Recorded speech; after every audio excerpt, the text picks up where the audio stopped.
Brought to you by the Every Dollar app. Start budgeting for free today. Normal is broke and common sense is weird, so we're here to help you transform your life. From the Ramsey Network and the Fairwinds Credit Union studio, this is The Ramsey Show. I'm Jade Warshaw. Next to me, Rachel Cruze, taking calls about your life and your money for the next couple hours. So if you want to, you can get involved by calling 888-825-5225. In the meantime, go to the phone lines where we have Lisa, who's in Cincinnati, Ohio. Hey, Lisa. Hi. Thank you all so much for taking my question. So we have been served papers on an old debt that we now are having to either go to court and fight it or settle. And so we don't have the money for a lawyer, so we've been using chat AI to kind of guide us through. And so far it's worked. Like, you know, we've been able to prolong it a little bit. So, but now, you know, I need guidance. I need real guidance on what to do and where to go. How long ago was this? I'm sorry. It's okay.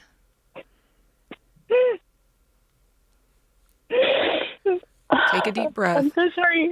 That's okay. It's fine. I'm sorry. I'm just nervous, and then it's just very emotional. Yeah. Stressful? Stress? Stress. Yeah. So Yeah. Okay. So the debt's from 2007, or we took the loan out in 2017, and then like around 2019, it's a SoFi loan. They gave us $50,000. It was great. We reconsolidated debt. It didn't work. And so around 2019, I had a baby, and then right around the corner of 2020, all of a sudden, I was home and had to quit my job, and so it was just my husband. And we were kind of like, we missed a couple of payments, and but we would catch up, and then right around the corner of 2020, like they just sold it off like it didn't matter. And so we've been fighting it ever since. They served us papers December 16th, I think, hoping, like we only had 20 days to respond. And I think they were hoping that with the holidays, we wouldn't be able to find a lawyer and we wouldn't know what to do. We just wouldn't respond. But we did. We got it together. We put it in chat. Chat gave us some information. We sent it. They sent us back discovery, most of it redacted. And so our next, like we were going to send another request for more discovery, but instead we just sent them a pro se if they would settle and save costs. What company? What company owns the debt right now? Do you know the name of it? LVNV. And what's the LVNV? Yeah. Okay, so Lisa, I need you to just understand who you're dealing with, because I do think that always helps the stress level, okay? When bad debts, whether it's loans, credit cards, are sold, they sell them to a company, the company, you know, repackages them with other loans, sells it to another company, and it's been probably passed around, okay? So you're dealing with someone who's sitting in a cubicle, who's been on the job for probably 3 weeks, and will probably end up leaving in 2 months because the turnover rate with collectors is constant. It's constant. Okay. So it feels scary, and it's a big number, right? So we're going to have to address it, but I do want to take some of the stress out of who it is. It's someone who honestly has probably the worst job on the planet, who is calling and serving people old debt. And again, the intimidation factor is so big, but the reality of it's not, Lisa. So we have to deal with it. So I'm not minimizing the situation, but I do want you to just realize the person you're talking to, or who even wrote the letter to serve, it's probably not even going to be there in 60 days. It's going to go on to someone else. And then the company Envy or whatever the LVNV. It's okay. Okay, there you go. Yeah. You know what, Lisa, I used to, back in the day when the credit card companies used to call me and debt collectors used to call me, I used to just imagine that they probably had more debt than I did. Otherwise, they wouldn't be working there. And it made me feel a lot better. It made the whole thing a lot less intimidating. Yeah. Have you offered, so you have no money right now. Have you offered to do any sort of payment plan? So in the past, like the past couple of years, we did a payment plan for like, 'cause they'll do one for like 12 months. And then after that amount of time, they'll hit you back up and they want the whole amount. Sure. So explain to us what's going on with your money now that over the course since 2017 and even 2020 on, where we haven't been able to kind of stack together any money to make any sort of deal on this or keep the payment plans going. Tell us what's going on now. So now we're doing better. Like, our income is getting up there. In 2020, it just wasn't. What is it today? So, What's your income today? 204. Okay. And is this the only debt that you have, or do you have other debts? Okay. Tell us really quickly about the other debts so we can understand how this fits in. So we have 58,000 of like other debt and cars. Tell me the cars. What do they each total? One is 11 and one is 15. And then the other debt is, I think there's 2 loans, like small loans, and then credit cards. So, Okay. And we've been paying it down. Like, it was much worse than that. So there is light at the end of this tunnel. Like, 58,000 sounds really, really bad, and it is. And then we have a mortgage, and our mortgage is 175,000, but our house is worth like 450. Yeah. Okay. So I just, with the numbers you're telling me, I don't see a world where you're not setting up a payment plan and in the meantime stacking up a bunch of Cash to settle.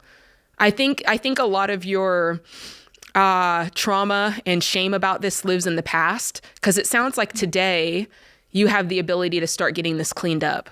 Unless you tell me a reason that you don't see that hope. No, I do. Yeah. Okay, good. Do you think that we should settle? Yes. Yeah, you just have to have the amount of money to settle. And depending on how long it's been and how long, considering this was you stopped really paying in 2020, it's been 6 years. So they're probably not expecting to really get paid, Lisa. I mean, at the end of the day, they probably assume you guys are broke. So if you could offer 50% and settle this. Yes, that's what I was going to say. If you could get maybe 15,000, and that means you guys are going to have to limit your life. Like, you guys are going to have to be working extra. You're going to limit lifestyle. You're going to do whatever you can, and you're going to get $15,000 as soon as possible. And if you can hold them off till then, and then see if they will settle, if you can somewhat get maybe back on a payment plan and then have an amount of money and say, this is what we have. What are your cars worth? The one that's $15,000, if you were to sell it, what could you get for it? Maybe 20 or 22. You know what I'd do? I'd sell one of these cars and be done with this today. Hypothetically. I'd sell one of these cars. If you can get 20 for it and you only owe 15, go get a $5,000 car. I'd use get a the 15 to settle. Is it paid off or, I'm sorry. Yeah, I would do that. I would clear that out, get more money per month, then I can add that up, and then I can settle this debt very quickly. That's what I would do. It's going to be a major sacrifice, but the way you cried when you came on the line, this has been going on for too long enough, like far, far too long.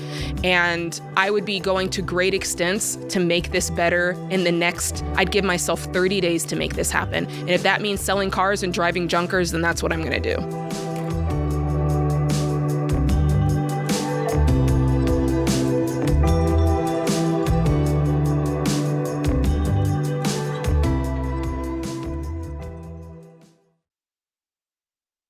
This show is sponsored by BetterHelp. If you feel like you're the one holding everyone else together while you're slowly falling apart, I want you to hear me for a second. If you feel stuck or anxious or overwhelmed, yet you find yourself always saying, I have to take care of everybody else and I'll get to me later, that will work for a while until it doesn't. Talking with a licensed therapist gives you a place to slow down, be honest, and sort through what challenges in your life are actually yours to carry and what challenges are not yours to carry. BetterHelp is an online therapy platform that matches you with a licensed therapist based on your goals and preferences. You can message your therapist and schedule sessions through the platform, and if the first therapist you're assigned isn't the right fit, you can switch at any time for no additional cost. You're not weak for wanting help.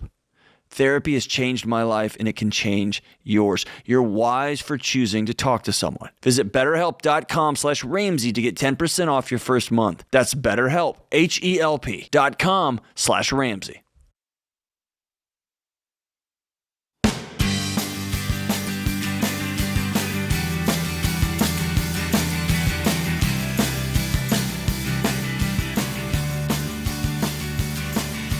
All right, let's go back to the phone lines where we have Marie, who's in Phoenix, Arizona. Hi, Marie. Hello. What's up? I have a little bit of an issue that I need a solution to. Okay.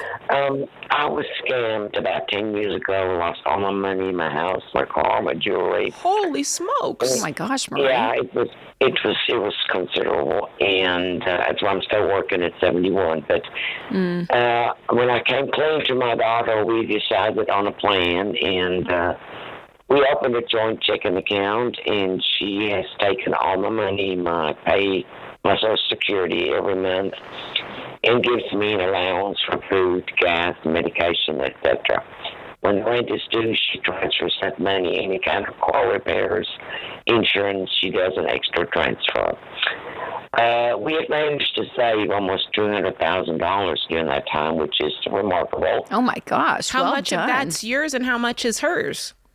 It's all mine, but it's all in her name. I don't have access to it. Okay, yeah. She doesn't spend it. She sends me screenshot. It's all still there. Good for you, Marie. Well done. But I want this arrangement to stop. I've asked her several times, and she's just not inclined to do so. She still doesn't trust me, understandable. But, I would like to have my money available to me when I want it. Okay. And I don't know.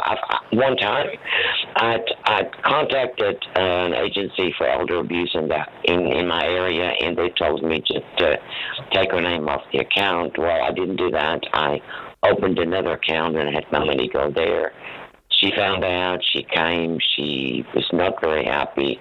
Yeah. Made me close the account and transfer it back to the joint account. What is her, when that happens, what is she telling you? Because there was a reason that this arrangement was made. What is it that she's afraid that you're going to do?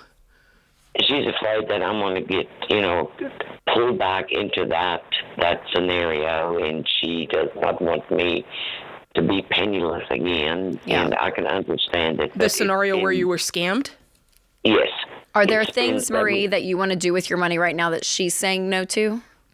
Well, my lease had ended last March, and I wanted to buy a condo or a townhouse, and she wasn't on board with that. She said that would happen if the property was going to be put in her name, which I didn't have a problem with that. But it ended up I had to move to another place, and I have a lease now with an apartment. So, okay. Am I out of line to ask to be able to use my money, or should I just suck it up and continue with our arrangement? You're not out of line to ask to use your money. There's another side to this that I want to know more about. Is she keeping you from... And here, I'm just going based on what you said. It sounds like something was so drastic that she was brought in to help you. Mm-hmm.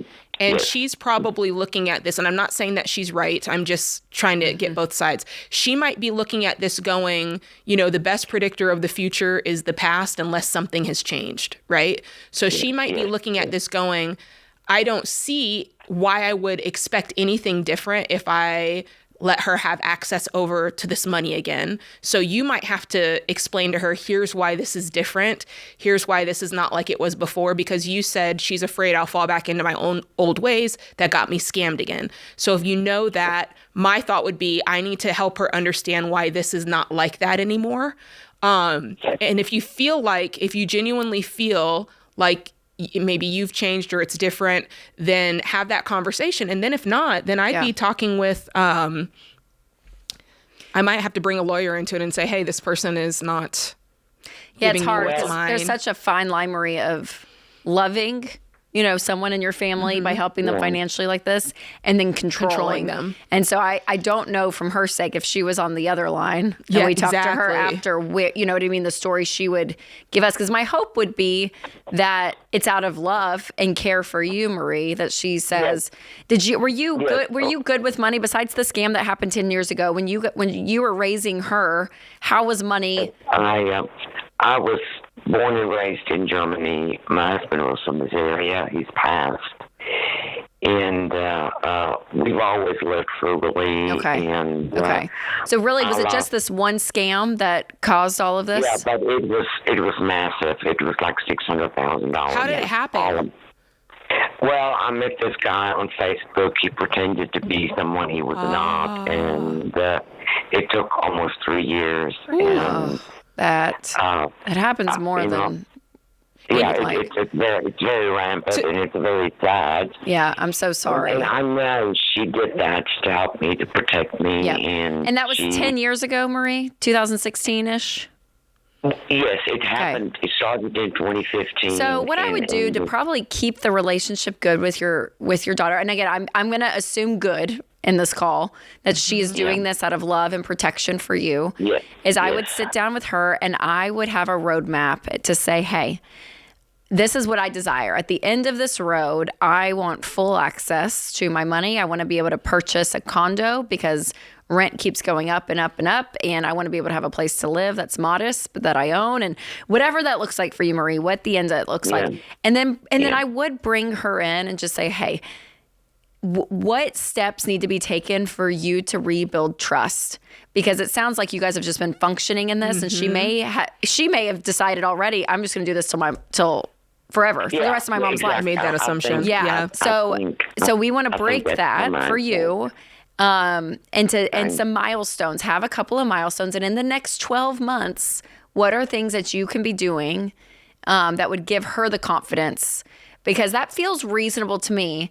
And again, I'm assuming, Marie, I'm saying all this, putting you in a good light, that you're being responsible and all of it, that you're not off to the side. You know what I mean? I don't even have access to online banking. She sends me screenshots, and I keep a little book here. Yeah, so there's a point after 10 years, if there hasn't been other mistakes or other patterns, you should be moving forward. Yes, and for her sake too, that she doesn't have to babysit you, or roles reverse, that she's your mom, right? For a season, I think that's really good, but over time, you probably do want this deal to dissolve. But I would again try to do it with her, and what's the roadmap to get there? Okay. And then I hate to say it, but if she's unwilling to do any of that, I would be curious then her motivation at the end. That's my question. And I'd want to make sure that everything's above board. Yes, on both sides. She does not trust me, and so then how do we rebuild the trust? That's what I would ask her. How do we build the trust, and how do you do it in a way that can still preserve the relationship? Because if it really is, like I said, there's probably more to the story on her end, more to the story on your end, Marie, but there probably is reason for both of you to feel the way that you feel. Yes. And so I like your idea of making that roadmap, because I think in the end that's going to be, and if the 8 months or 12 months happens, then you got to start pushing more. And maybe there's a transition even for the adult daughter to say, hey, the next step would be that she does have access to her money, but your name's still on the account. So you can for 6 months. See it. Yeah, see that she can actually log into her own account, right? I feel like that's fair. That's very fair. So what are small steps that we can take to create more independence on Marie's side, versus just having this hard black and white wall of either you do it or I do it. Yeah. It could be a both and for a season too, Yeah. But yeah, that's hard. And I feel like, Marie, too, to your daughter's credit, we get the calls. We get your daughter calling in and saying, my mom has been scammed out of $600,000. Yes. What do I do? How do I step in? Because she feels gullible. She feels really vulnerable. I feel like she could fall into one of these again. And we probably would give her that advice. Sit down with your mom and say, Mom, I want to be able to help you. Yes. Let me, you know what I mean? So, and probably what the daughter is thinking is, oh my gosh, if something like this happens again, I'll have to take care of you, and I don't have the money to do that. So all of this is really being done out of just of a abundance of caution for the future, is what it sounds like. Yes, that's what I would hope. Yeah. Gonna assume the best here. Yes. Assume everything's on the up and up. Sorry that's happening, but thanks so much for the call.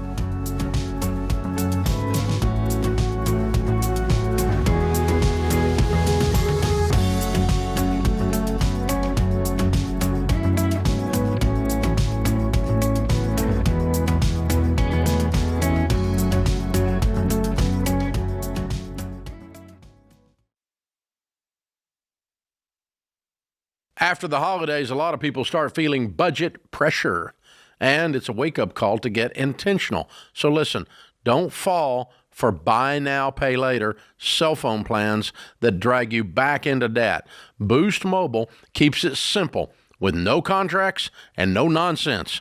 Keep the phone you already own and pay just $25 a month forever for unlimited data, talk, and text. That's real long-term value and real peace of mind.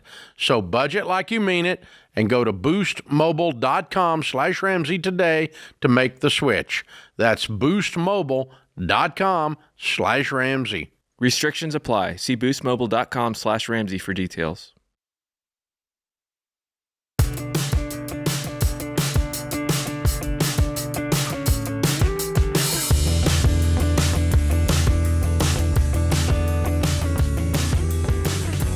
All right, we have Sydney, who's in Omaha, Nebraska. Hey, Sydney, you're on the line. Hey, guys. So my question today, and I know you've taken this call a million times, but how do I persuade, that's not really the right word, but how do I inform my husband that we no longer need the whole life insurance policy that his parents took out for him as a child? Okay. You don't need it because you think you should do term life, or you don't need it because you guys are self-insured just in where you are financially? We each have term life policies on one another. Oh, okay. So like you'll $1 have million. term life. Yeah. So we're good to go. What's his reason for keeping the whole life? So we actually talked about that recently. It just gives him like a peace of mind. He will be 32 in April, and the death benefit on this thing is like $17,000. Is he paying anything into it? No, it's Okay. just like growing or Okay. just sitting. I don't really know. And it's But been growing since he was a kid, and there's only $17,000 in it. yes, ma'am. If it's Okay. not costing you anything, what does it matter if it's just sitting there growing? Yeah, that's a fabulous question, one that I have asked myself. I do know when he was a kid, his dad is in pharmaceuticals, and there was a handful of times where he would be out of work and things, and they were on Medicaid. And so I think it's just like that extra layer of security, Yeah. whereas I'm like, we could take the cash value, which isn't a ton. It's like $3,000 or $4,000, So here's, and yeah. use that. For Yes. Well, so I mean, ultimately paying off debt. I'm trying to win the war here rather than the battle. But you And do have debt so to pay off. We do, yes, ma'am. Okay, that's more what I was getting at. Is it just like, why do we need this? We don't need it. Get rid of it. Or could you really use the cash? Well, here's what's frustrating, Sydney. This is how bad of an investment whole life is. Okay, so let's just pretend that they opened it up when he was a baby. He's 32 now, okay? 32 years, it's grown to $17,000. If you put $17,000 into the market right now, in 30 years, instead of it just becoming another $70,000, you would have $1.1 million. So that's how crappy of an like it's not even an investment. Like it's horrible, horrible. So my motivation would be like, let's actually put our money in something that's working, that will actually work for us and not grow at a snail's pace. And if something really were to happen to him, they're going to keep a lot of it. You know what I mean? You don't even get the full death benefit always. So it is, it's such a bad product. So from just the common sense perspective, I'd be like, wouldn't you want to move $17,000 over to a legitimate investment? Like, Absolutely. You know what I mean? Not that you can, because you're gonna have to surrender the policy, so you won't get that. But for me, I'm like, I just want to have things in my life financially that make sense. Like this doesn't even make sense. So not only could you use the cash to start paying off debt, but also let's be smart with where we're putting our money, and keeping quote unquote $17,000 in a whole life policy that's not growing basically is not wise. Well, what's the debt you're trying to pay off? Yeah, so a little bit of everything. So, like I said, I'm trying to win the war rather than the battle. So my husband, he would sleep better at night if we had a month's worth of expenses saved at all times. Is it because your regular income? No, it's just like, what if the furnace goes out kind of a thing. And so this getting rid of this whole life policy would allow us to basically shore up the savings account and then immediately go towards paying extra towards our debt. How much do y'all have in savings right now? In savings, we've got $4,400.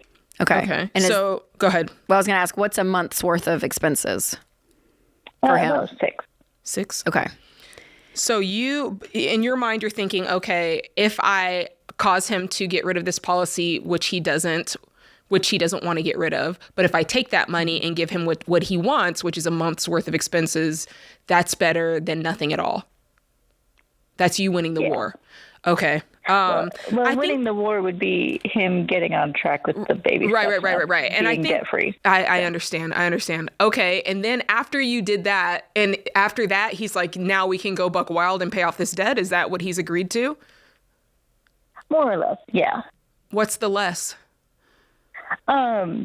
Just like, we're not obviously following the baby steps to a T. That would be only having $1,000 in our savings. Right. But is there another part that he's already said, I'm not going to do that? Or was that really, because if you're telling me this is the only thing he asked of me, Jade, this will make him feel better, and then everything else we're off to the races, I probably wouldn't argue much. I'd be like, hey, do it, and then maybe over time. Keep your whole life policy because it makes you feel good, but we're gonna start moving. Yeah. And if you told me that, I'd be like, great. But if you tell me, hey, actually, it's probably gonna be, this was just one of many battles, and I'm just trying to get over this hump, then I'd say we have more conversations to have. I love that you're trying to make progress. I'd probably go ahead and I'd probably make that deal. I'd be like, yes, if we cancel this whole life policy and you want the 1 month there, I'm not gonna fight that battle today as long as we can go hard on this debt going forward. That might be just the peace offering you need to make in order to get this thing going.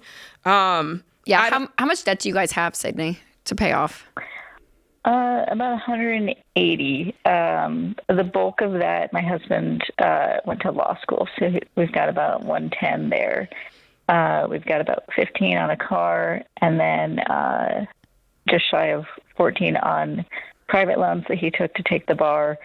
And then my student loans are 37. Okay. Well, how long ago, Sydney, did you start listening to the show and wanting to work a new financial plan, the baby steps?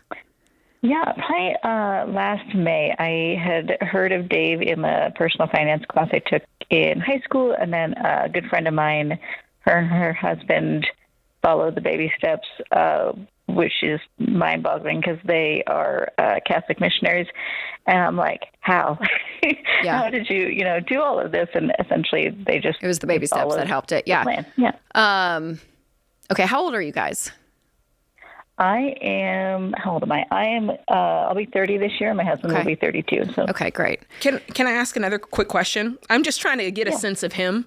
If you said to him tomorrow, hey, let's pretend you did the thing with the whole life policy and put the month aside. And then you said to him, hey, I've really been looking at our car. I think that because I looked and found that if we sell it, we can make $5,000 and not have the payment anymore. And then we can take that $5,000 and buy a junker car, right? Another aspect of the baby steps. If you told him that, what would he say?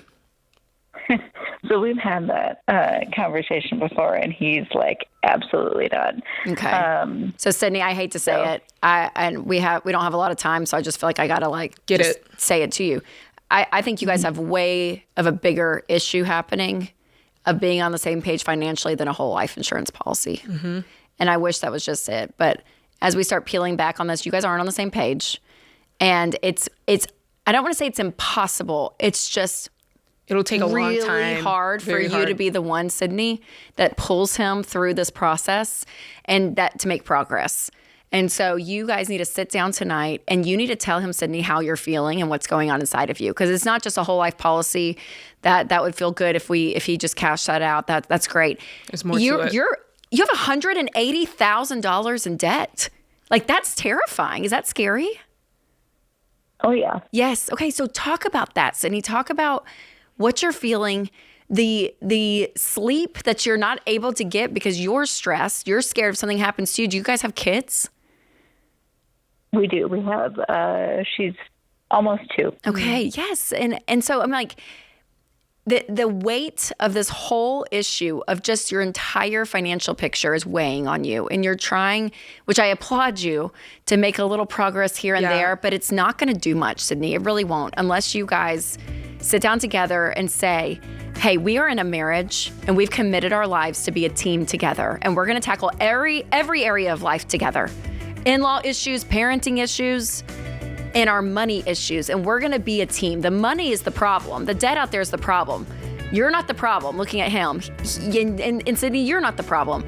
How do we tackle this together? And you're really not gonna make a ton of progress, Sydney, until that happens. And I would push and fight for that, for you to be heard and in what you're wanting, because it does not sound like he's gonna do much in this process.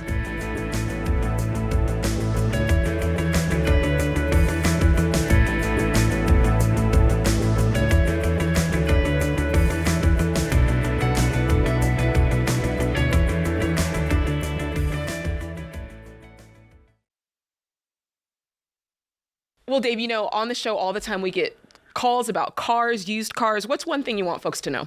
Well, really a couple things. Number one is always buy used unless you got $1 million. We don't buy new cars. And if you're going to buy used, number two, you want it to last. And that means regular, proper maintenance. Yeah, that's a big deal. I know when Sam and I moved from South Florida up to Tennessee, that's the first thing you're looking for. You need somebody who can take care of your car. So when we found Christian Brothers Automotive, it was a no-brainer, and they've been absolutely great. We're excited to recognize Christian Brothers as the official auto repair partner of The Ramsey Show. Christian Brothers keeps things simple, honest, and transparent. Every repair is backed by their nationwide nice difference warranty. 3 years or 36,000 miles, whichever helps you more. Listen, Dave, I'm first to admit I'm not into cars like you are, but the thing about Christian Brothers is I feel just as confident going in there. They're not trying to upsell me. I feel 100% confident that I'm going to get the service that I need. Hey, if you want your car to last and stay on track with the baby steps, trust Christian Brothers. Go to cbac.com/Ramsey to find your local shop, schedule service, and get an exclusive Ramsey discount, 10% off your visit, up to $250. Yeah, that's cbac.com/Ramsey. See store for details.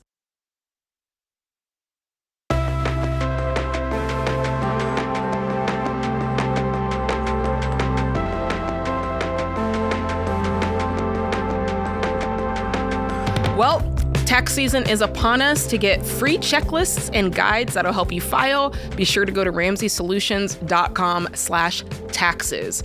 All right, Caleb from Indianapolis, Indiana is on the line. Hey, Caleb. Hi there. Me and my wife are on baby step 4, debt-free, and are looking at buying a house, and we're having a disagreement about how much we should have as a down payment. Oh, well, congratulations for getting so far. Well done on paying off debt and getting ready to buy a house. That's exciting. What are you looking to spend? Thank you.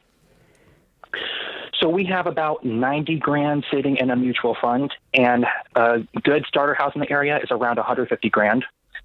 What she wants to do is to spend $50,000. No, she wants to leave $50,000 in the mutual fund, and probably would have $30,000 as a down payment and $10,000 for closing costs. I want to use the full amount so we can have an $80,000 down payment. Okay. If we do it her way, we're following your guys' rule. The payments would be around 25% of our combined income on a fixed, 15-year fixed. The reason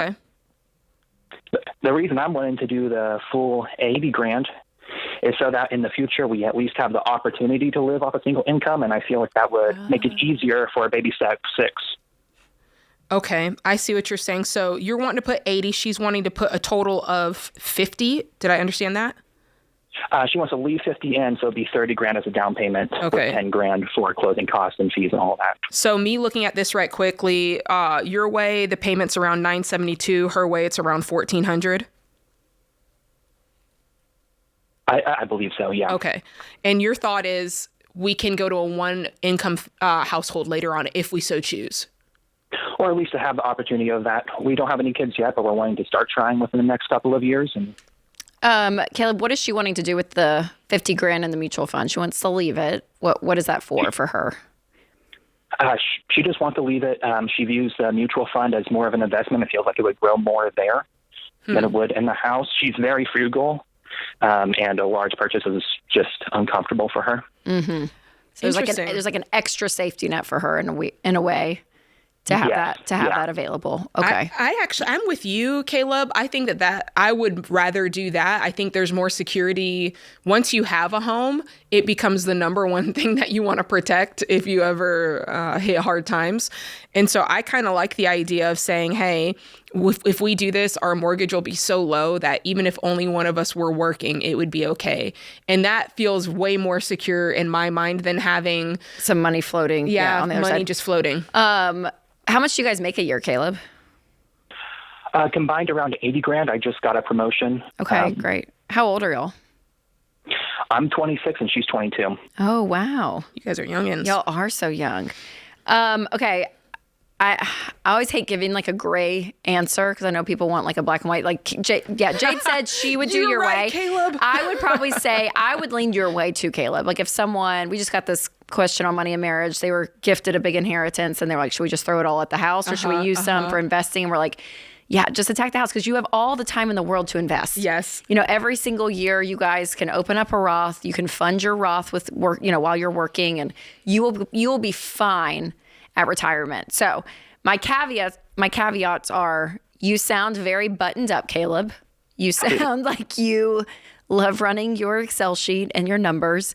And sometimes when we're so in the numbers and so in a formula, we forget about life. And I'm just curious if she sees like we're going to have to replace a car soon. Like we're going to have to do a couple of big purchases and having the cash available to help us do those things smoothly would be wise, right? Like I don't know if that's the case, but if that's something that's in her head, that's good to know.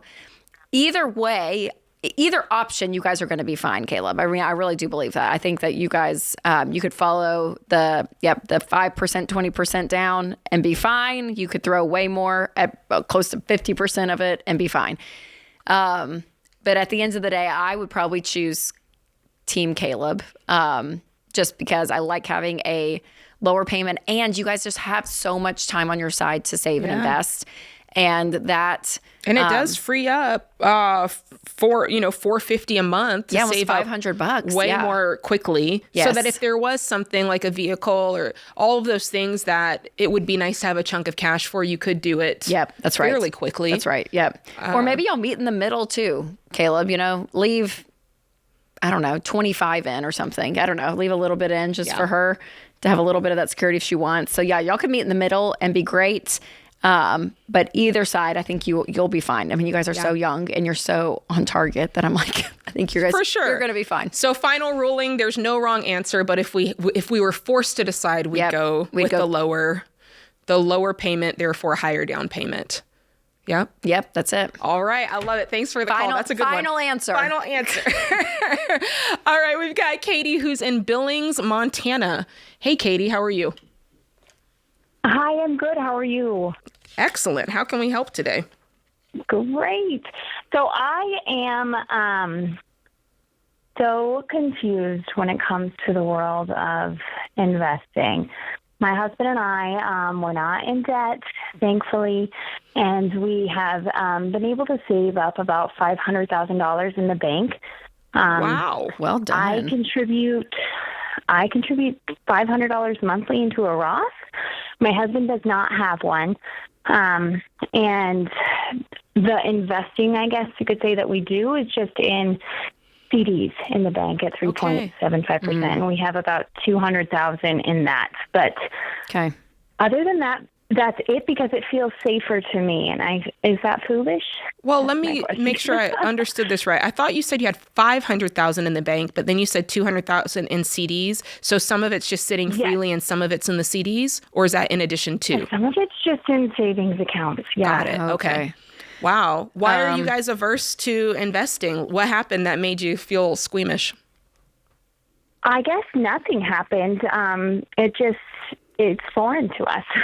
Yeah, and what you don't know can be scary. And exactly, and when it comes to retirement, like I said, I do put $500 a month from my paycheck into a Roth account for myself, but you don't see that money until I'm close to 60 years old, and a CD seems a little bit safer because it's a 6-month, 12-month return. Yeah, Katie, how old are you guys?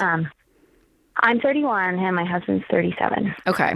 So just to do a little calculation for you. Oh, my gosh. Are you ready for this? Yeah. This is going to probably make you sick. I'm ready for it. Okay. So I just put really quickly in, if you just dropped $500,000 in the market, right? This and an average, I put 12% rate of return. Some people get mad at that. I'm going to just do it for fun because it was way more than that the past couple of years. Fair. There's some down years, but the past couple of years have been fantastic. So I'm going to put 12% average. It's actually been more than that, but I'm going to just leave that. And if you did that right now at 31, by the time you're 67, if you just let this money grow, you would have $36 million. Okay. Ooh. Wow. So if you kept it if you kept it in the CD, which is averaging 1.7% interest right now, I'm going to bump it up to 2 because I'm feeling gracious to the CDs. You'd have 1 million. You'd have 1 million. Sure.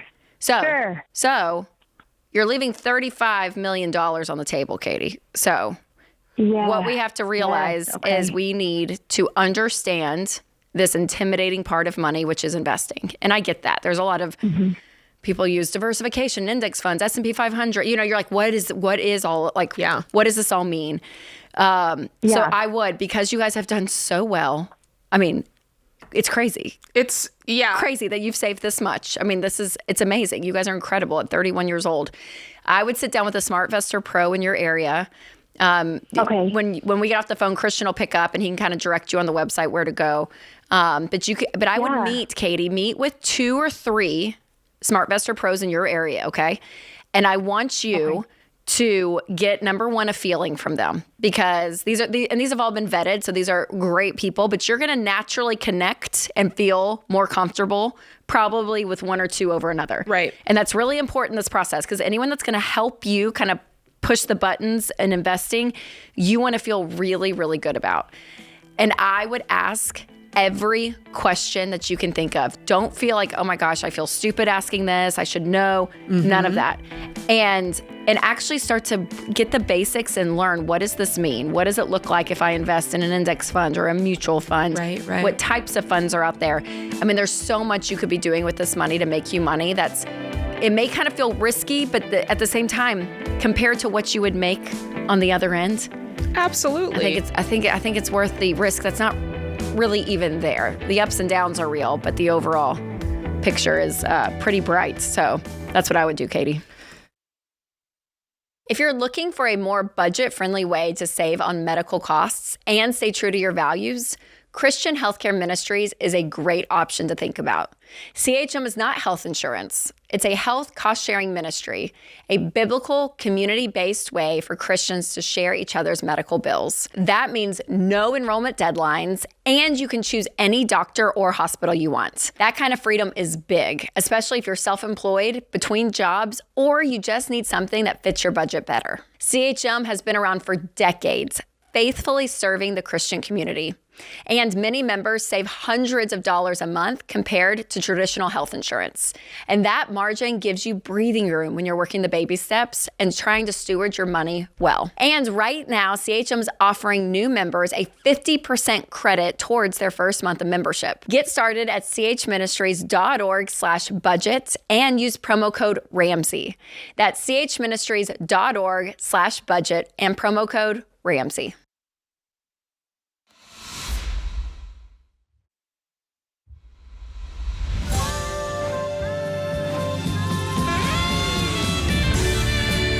Welcome back to the Ramsey Show in the Fairwinds Credit Union studio. It's still me, Jade Warshaw, with Rachel Cruze. Going straight to the phone lines where we got Jeff in Atlantic City, New Jersey. Hi, Jeff.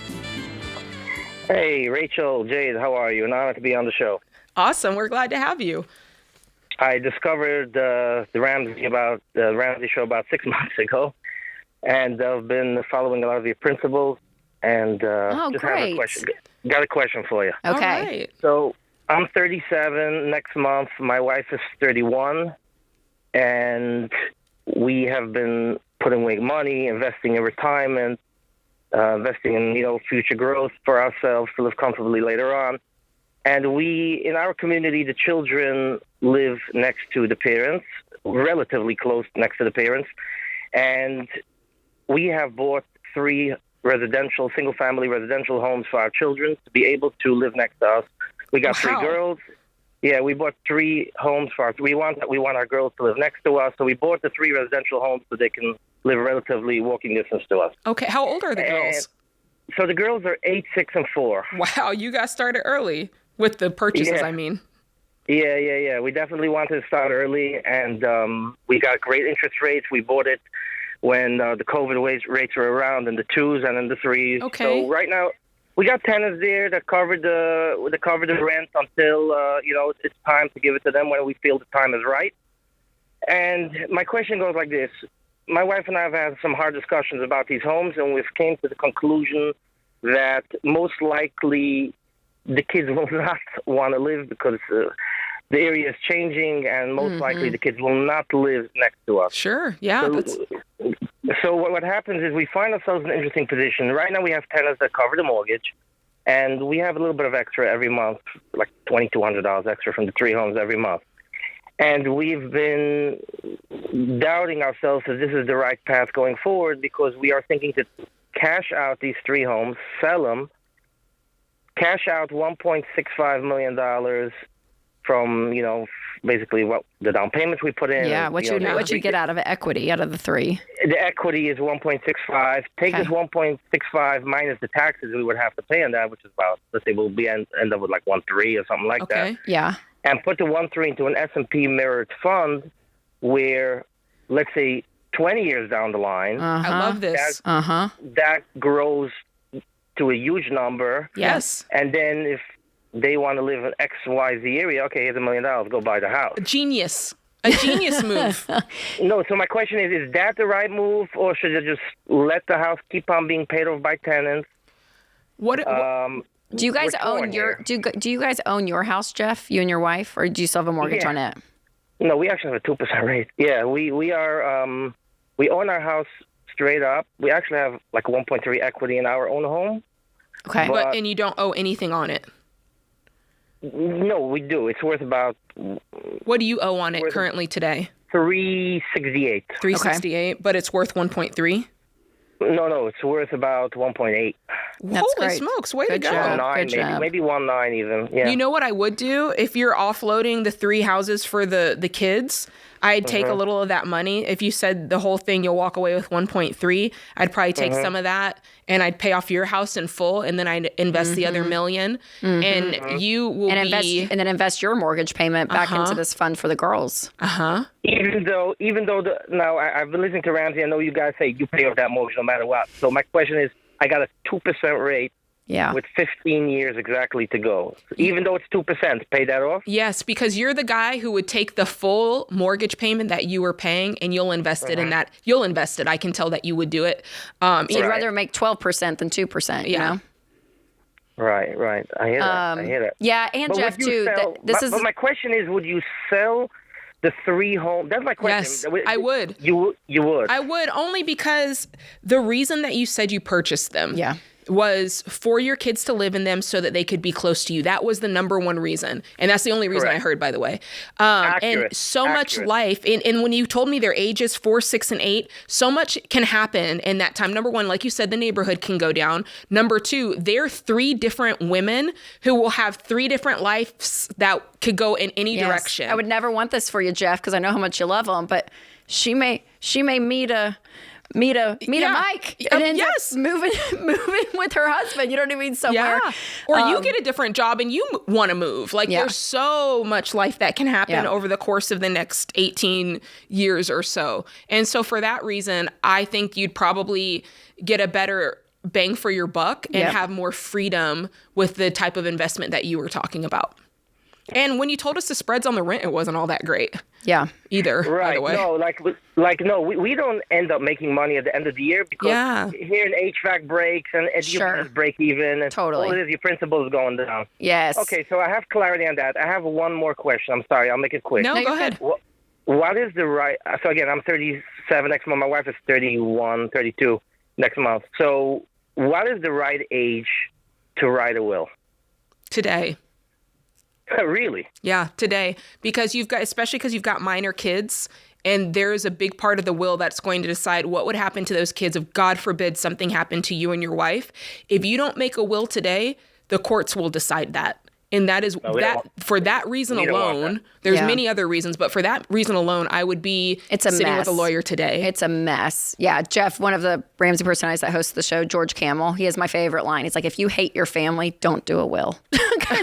Because it's so, it creates what would be a horrible situation, your whole family trying to untangle, your whole life and from the financial sense and try to figure out what is happening financially, what's happening with the girls. I mean, it can create so much stress, but when it's all laid out in a will, if you go to Mama Bear Legal Forms, Jeff, you can do a state-specific will with them. Your estate might be a little bit more complicated once you guys get into it because you own multiple properties and different things. So you may actually want to sit down with an estate attorney just to draft one up.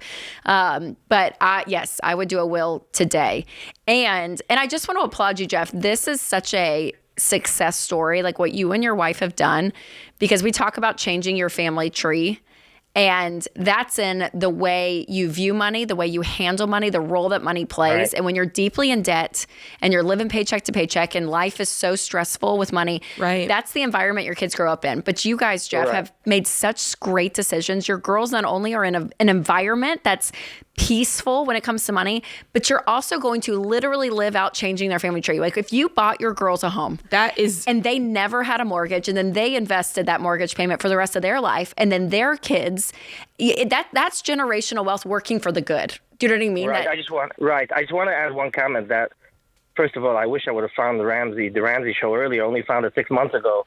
But I will say that I grew up in such tremendous poverty that, and I'm the oldest of the family, oldest of 8. I come from a family of 8. I was the oldest of 8 living in I can't even tell you what kind of poverty I grew up in. Wow. So when I became an adult, there was such a drive to really, really, really. And when I discovered the Ramsey show, I'm like, oh my gosh, it's a match made in heaven. They talk my language. I love that. That, Jeff. You guys are amazing. We're so proud of you. Yep. And your kids, they're going to be so much better for it. I can tell you're going to raise them to be able to actually be great stewards of this money and do exactly what you've done, which is continue that legacy for the family.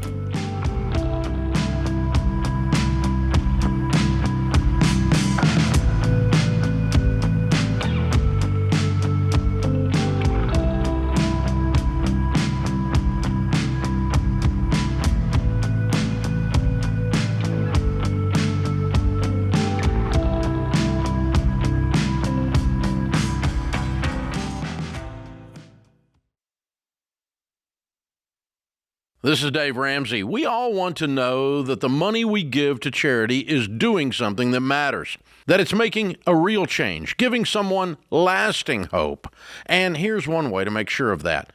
Give to Preborn.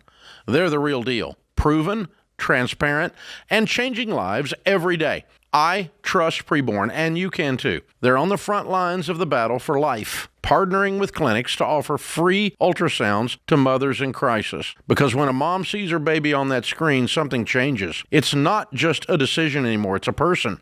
And 80% of the time, when a mom sees that ultrasound, she chooses life. Your $28 gift provides one of those ultrasounds. Just $28 to be the reason someone chooses life. And at every clinic, the gospel is shared, giving moms the chance to choose life and find real hope in Christ. $28, one ultrasound, one heartbeat, one mom who realizes she's not alone. That's the kind of life-changing impact your giving makes through Preborn. Go now to preborn.com/Ramsey or call 855-601-2229. That's preborn.com/Ramsey.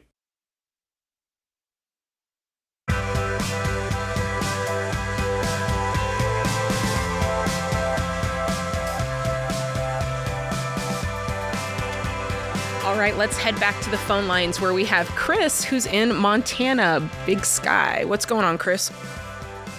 Hey, thanks for taking my call. You bet. So I make about $4,500 a month gross conservatively.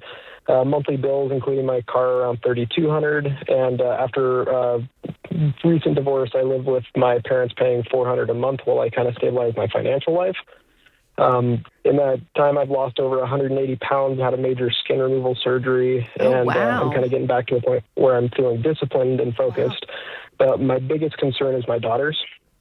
So both of them have a genetic condition that's called Dicer 1 syndrome. My youngest is clean so far, but my oldest has cysts in her lungs, kidneys, and brain. Oh, wow. I'm so sorry.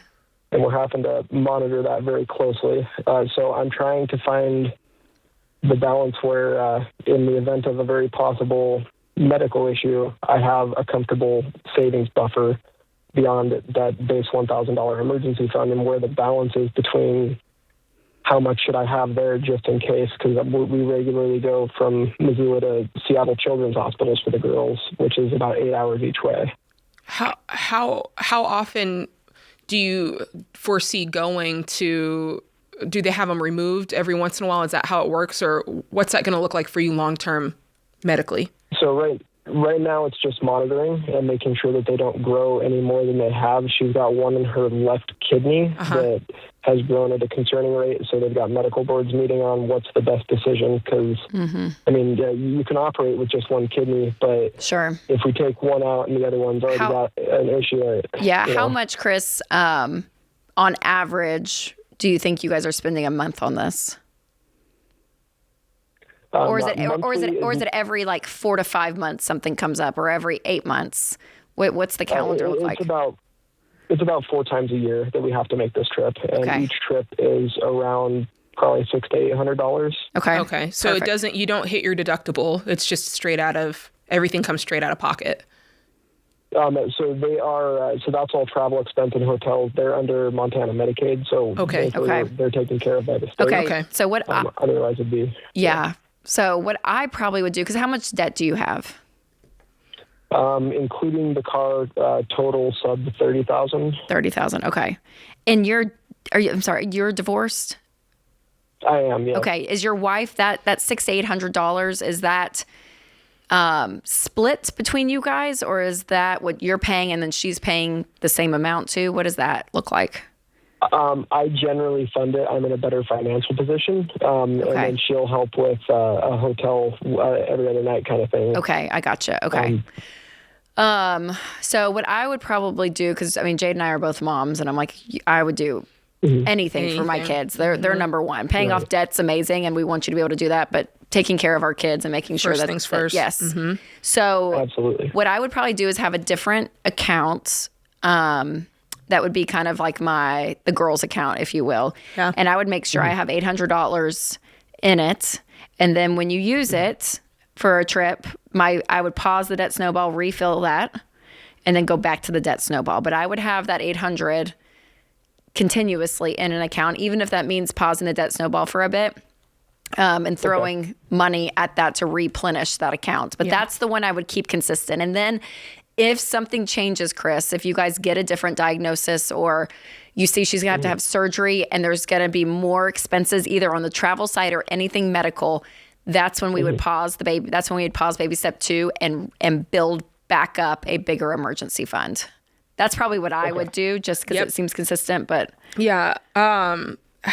tell me about the state paying for it. Is there an income that if you hit a certain income, the state will no longer pay? Yeah, I'm sure there is, and they go through their mom with that side of things. Okay, thankfully. I was going to say, is that on your side? Okay, so your income can go up as much as you want, and it won't affect their care.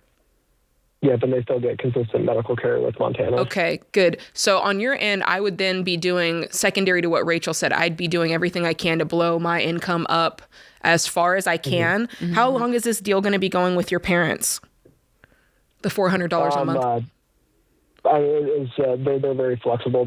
I have it as long as I need it to get up on my feet. Okay. And your line, like, what's your thought in your mind on that? I would really like to be out of there in 2-3 years at the absolute most. Okay. And you guys just split custody of the girls? How does that work? 50-50, yeah. So Sunday to Sunday, I have them a week at a time, and then they go back to mom. Okay, so I'd be looking for a side hustle or something that when that week that they're not with you, that you can just go crazy on. Because I think for you, having that fund for medical and then getting this debt paid off, that is going to relieve so much stress. Like there's enough stress with the diagnosis of this that getting the financial side in order as quickly as possible is going to do a lot for your soul. You know? Yeah, absolutely. Yeah. That's what I would do. Yeah. I'm sorry, Chris, you guys are going through that. It's horrible. Yeah. So heartbreaking. Very tough. But you've got a plan now, and that can give you a lot of peace. And who you're going to be even in the next 2 years, Chris, what you've done so far from a health perspective is unbelievable. Losing 180 pounds. Like you are amazing. Yes, it's amazing. So keep on the track because you're creating a whole new life for yourself, Chris. We're proud of you. So good. All right. Thanks for the call. We've got Jackson next in Boise, Idaho. Hi, Jackson. Thank you for the call. Hey, it's good to be on here. Kind of didn't expect to be on here, but this is awesome. Well, we're glad you're here. How can we help today? Yeah, it's really cool. So I'm getting out of the military. I'm 100% disabled, permanent and total, and so I get the VA healthcare for free. However, I do want to have a family at some point, and I've heard a lot about like HSAs. And my kind of question is, should I kind of open up another account or get other insurance for the sake of an HSA, or should I wait until kind of that bridge comes fray? You don't have the family yet. You're not married or with kids yet? Yeah. I mean, are you just saying for the possible ability to invest in the HSA? Is that what you're talking about when you said you've heard of them? Yeah, I've heard a lot of like the tax advantages and stuff, and so I kind of figured it'd be good thing investment-wise, but also like the health insurance thing. I mean, right now you're fully covered by VA, right? Yes. So you don't need the coverage, and your family is not here yet for them to need the coverage. And so then when you think about it from an investment point of view, it really is on down the line from other ways to invest. I would rather you invest money in a Roth IRA if you could, or something like that, before I'd go to an HSA. It's kind of just like once you have it, it's very nice to have, but it's not something you have to seek out and go get for that purpose. So for that reason, I would say you're just fine as you are. Yeah, as is. Yeah. It is a great option, like Jade said, if you're using it above healthcare for an investment. But that's after you've maxed out, whether it's 401ks, Roth IRAs. I mean, all of it. Yeah. It's just another investment vehicle. But at this point in life, I think I probably wouldn't hassle with it because you have great healthcare with the VA. Okay, well that makes sense. That answers the question. I appreciate you guys helping. Awesome. Thank you so much for the call. It's a good question. Yeah. HSAs, they're really great. Like you said, they've got that triple tax advantage. And a lot of people, if you don't need to access the money for health, go ahead and invest it. Usually you can invest it. There's usually a minimum of like $1,000 that kind of has to stay liquid, and then you can invest the rest. And over time, it'll just convert into a normal like IRA. You don't even have to use it for medical expenses, which is it is nice to have that. But if an HSA is not the right, a high deductible plan is not right for you, I would not get the plan simply to have access to an HSA. Yeah, that's right. Absolutely. Yep. Because saving and your emergency fund and stuff can cover some medical things that are out of pocket, where the HSA may step in and do that if you were using it for medical purposes. So there's ways around it for sure. It's great if you have it. It's just kind of another tool to invest in, but definitely not necessary, and probably wouldn't move mountains for it. No, I definitely wouldn't move mountains for it. Thank you so much for the call. This is The Ramsey Show.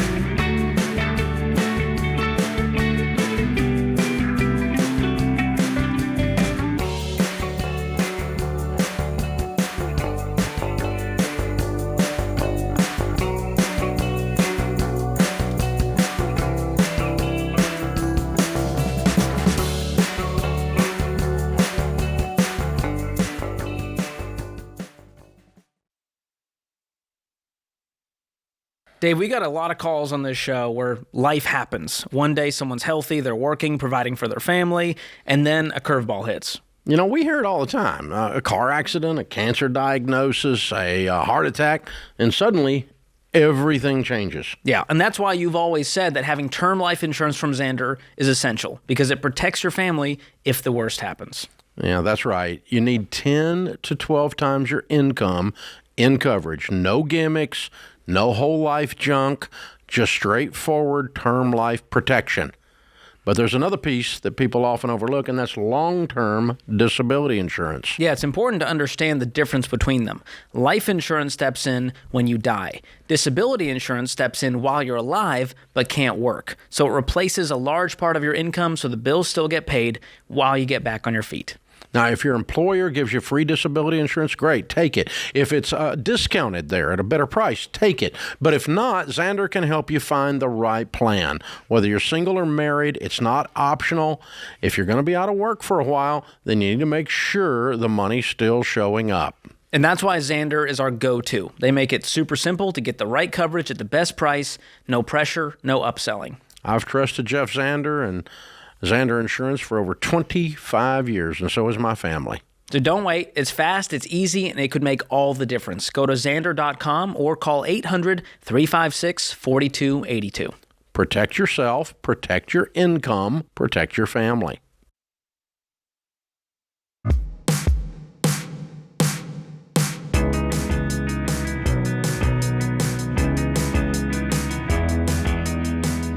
The truth is, we wish that we could get to every call and every question here on the Ramsey Show.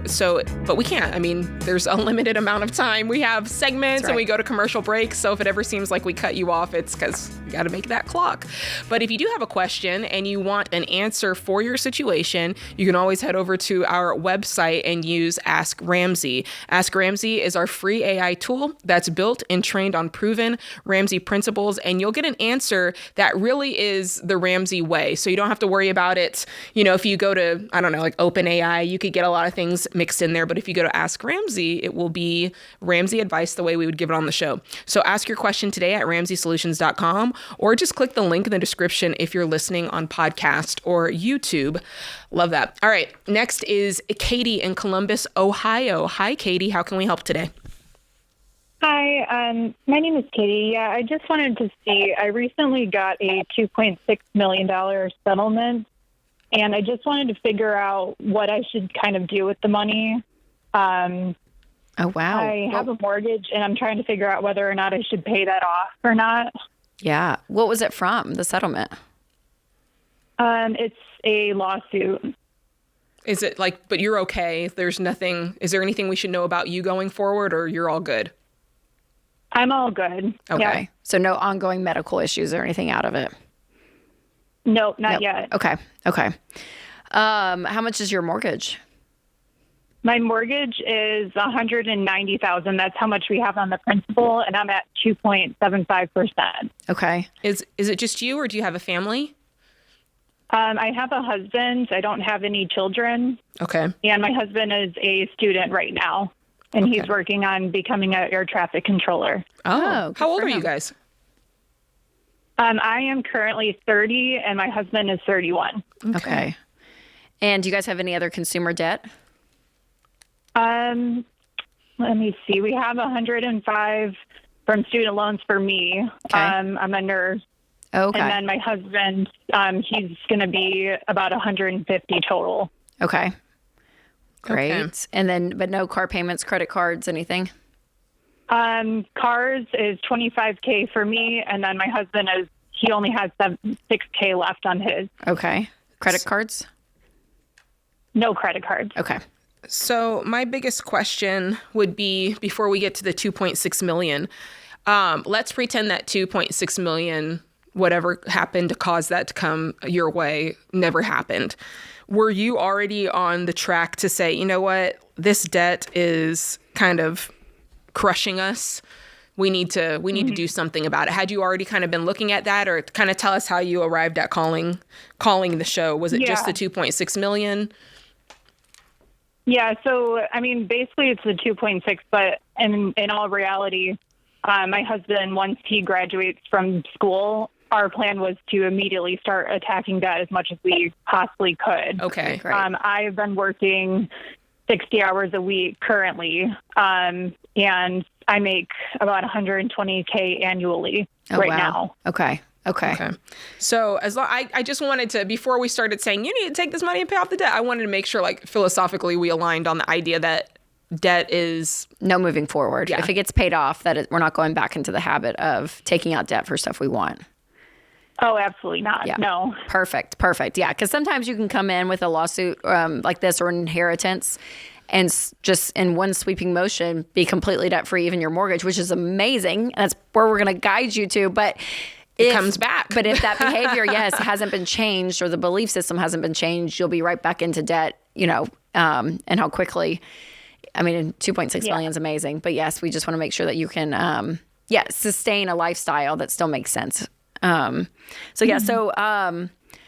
I mean, what I would do is, it looks like you guys will have close to $200,000 in debt, not including the mortgage. If you include the mortgage, that's around $400,000 after all the student loans and everything. So I would pay everything off. That would leave you $2.2 million.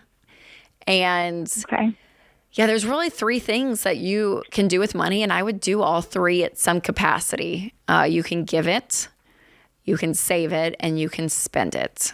So I would look to see, what are things that you and your husband really care about.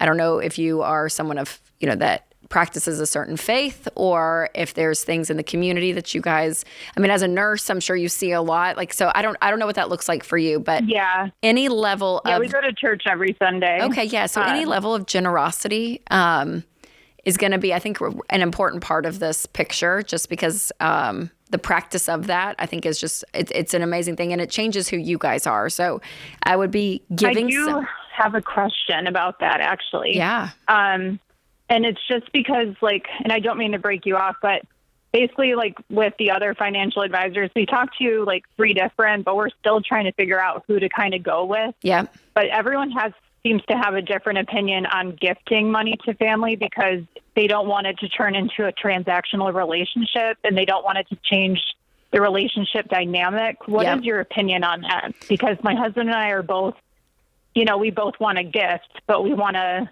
make it so that it's not like a reoccurring thing or an expectation with family, Yes, I think it's great advice, because you can easily, get into that where it becomes a habit that Katie is suddenly so rich and we can just go to her when we need things. Yeah, so is there something that you guys have pinpointed with your families, like maybe paying your parents' house off, or is there a thing that you're thinking about, or you just, what is that? What are you guys thinking about? So my in-laws, my parents are unfortunately not around, but my in-laws, we were thinking about gifting them with a car. Their car is on its last leg. Yes. And they need a new one. So I was thinking about that, and then also getting giving my brother some money too. He's got some health issues going on as well. Yes.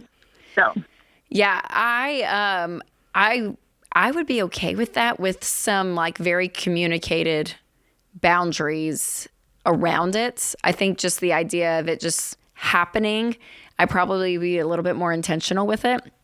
So I probably would sit down with his parents and just say, hey, we've been put in a position that we're able to do some giving, and we would love to help replace your car. And here is, I almost would, this maybe sound too controlling, I almost would go ahead and just buy it in a 100%. Yeah, I was going to say, instead of giving them cash. And a very modest car. Yes. But a good car, right? Go spend some money on it. Do your family members know about the $2.6 million? Do they know this happened and that you got a large sum of money? Not at all, and I don't plan on sharing that. I think that's great. I think that's what I was going to say. So I think you guys can kind of sneakily come in and help them in that way. And then your brother, if he has outstanding medical bills and you guys want to pay some or all or whatever you decide, then again, if you can not just give cash, pay the bill, pay and get the actual car, that kind of thing, I think is helpful. And, but I think that's the way to do it. That doesn't freak me out. I think it doesn't freak. I think you know the person. Yes, like that's a you big know deal. the Yes. type of character that someone has where they maybe have the propensity to take advantage, or they have the ability to, you give them an inch and they take a mile. And if you know this is not that sort of person, then I would do that in 2 seconds. Yep. Absolutely. And I think it's a great blessing. Okay. Yep. Really good. Yep. Well, and then thank you very much. Yes, and then investing some too, Katie, and spend some. If you guys need some upgrades on some things, or you want to take a great trip, leave some room for that, because you don't need to be working 60 hours a week anymore. I wouldn't change your work. I would still be contributing and still be going to work. I think that's just good in general for a person. You don't want it to take away your sense of purpose. Yes, that's right. You know? Yep. So I could see spending a reasonable amount, like you said, on things that increase your day-to-day quality of life. Get Spotify Premium if you haven't already. It's those things. On. Get some of the enjoyment of life. I think that's great. Set up some of your lifestyle a little bit. And just be really intentional, be aware, and then again, be sitting down with an investment professional that you guys feel good about, and invest a good bit of this money, because this will take you guys on into retirement. Yes, into retirement, and completely change your life. So I hope that helps, Katie.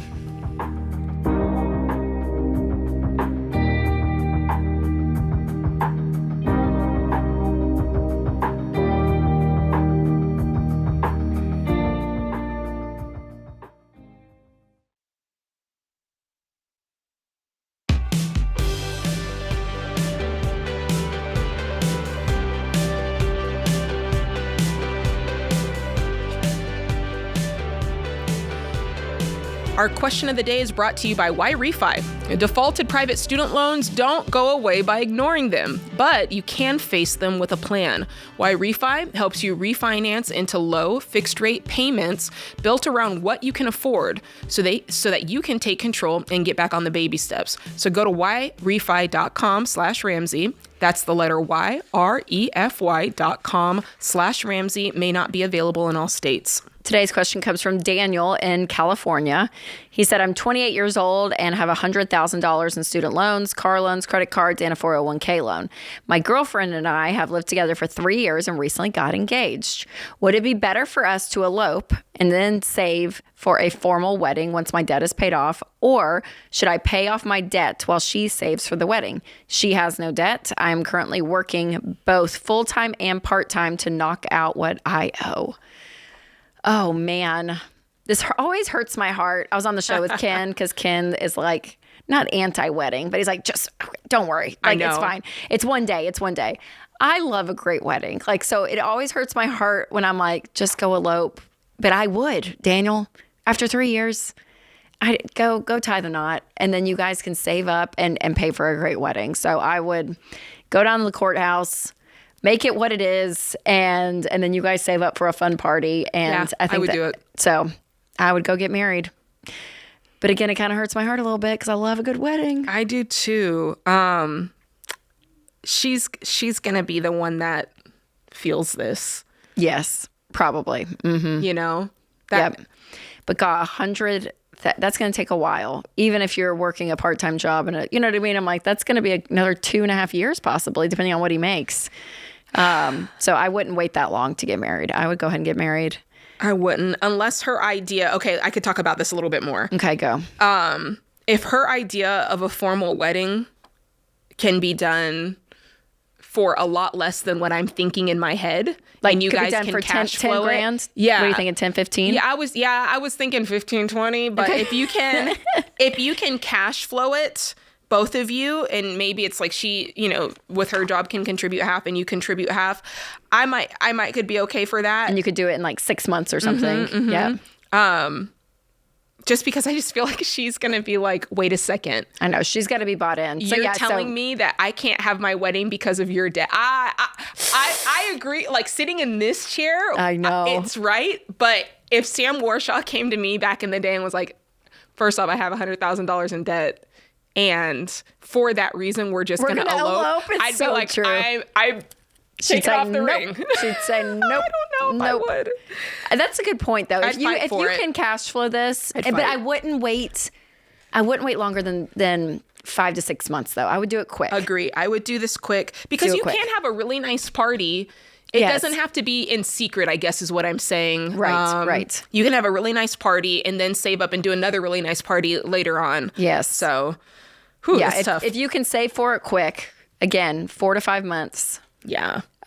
Then you can, do the wedding. But if you guys are just like, it's not a big deal to either one of you, then I would elope, and then you guys can, put your incomes together, pay off that debt faster, and then, oh man, that's hard. It is hard, but you heard our ideas. Yes, we gave you 2 options. That's good.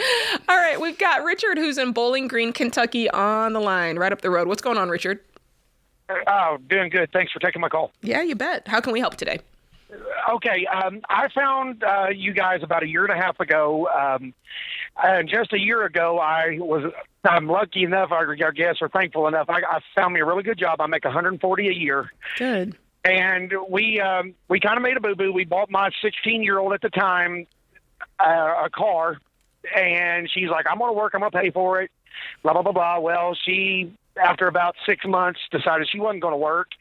Now the car is in mine and the wife's name because she was 16 and can't take the loan. Sure. How much? And, at the time it was 23, and now it's down to 14. We have paid it down to 14,000. Okay.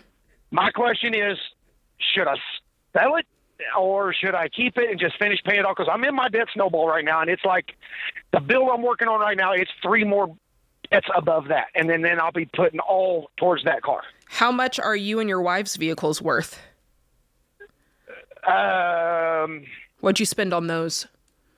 Well, I spent 20 on mine and it's paid off, and I spent like 28 on hers and it's paid off. Okay. And how old is your daughter now? Well, she just turned 18 2 months ago. Okay. I mean, you're in the parameter, like for your income, 140, we'd say no more than half of your annual income in vehicles. So you're right there, 20, 28, and 23. You're right at the cusp, a little bit over, but since the others are paid off, I'm not going to be too much of a tyrant about it. You could keep it and pay it down. She's 18 now? Yeah, she just turned 18. And have you guys talked to her about taking over the loan? Tried to, but it's like talking to a brick wall. Ooh. So, I'm not liking what I'm hearing about this. I have she a hard time. She doesn't sound very grateful. Yeah. Right. Yeah. It's she's got this attitude that she's entitled to it, and I'm like, oh, then sell it in 2 seconds. Right. She ain't putting up with that. Well, and you put your daughter in debt, Richard. I don't like that either. What's that? Right. And that's what I don't. Out of the principle. Yeah, if you guys were baby step 7, you had tons of money, I would say if you wanted just to pay for it and then say, there, it's yours, whatever. I don't like the idea of you setting her up with debt. So I think you sit her down and say, sweetie, I'm so sorry.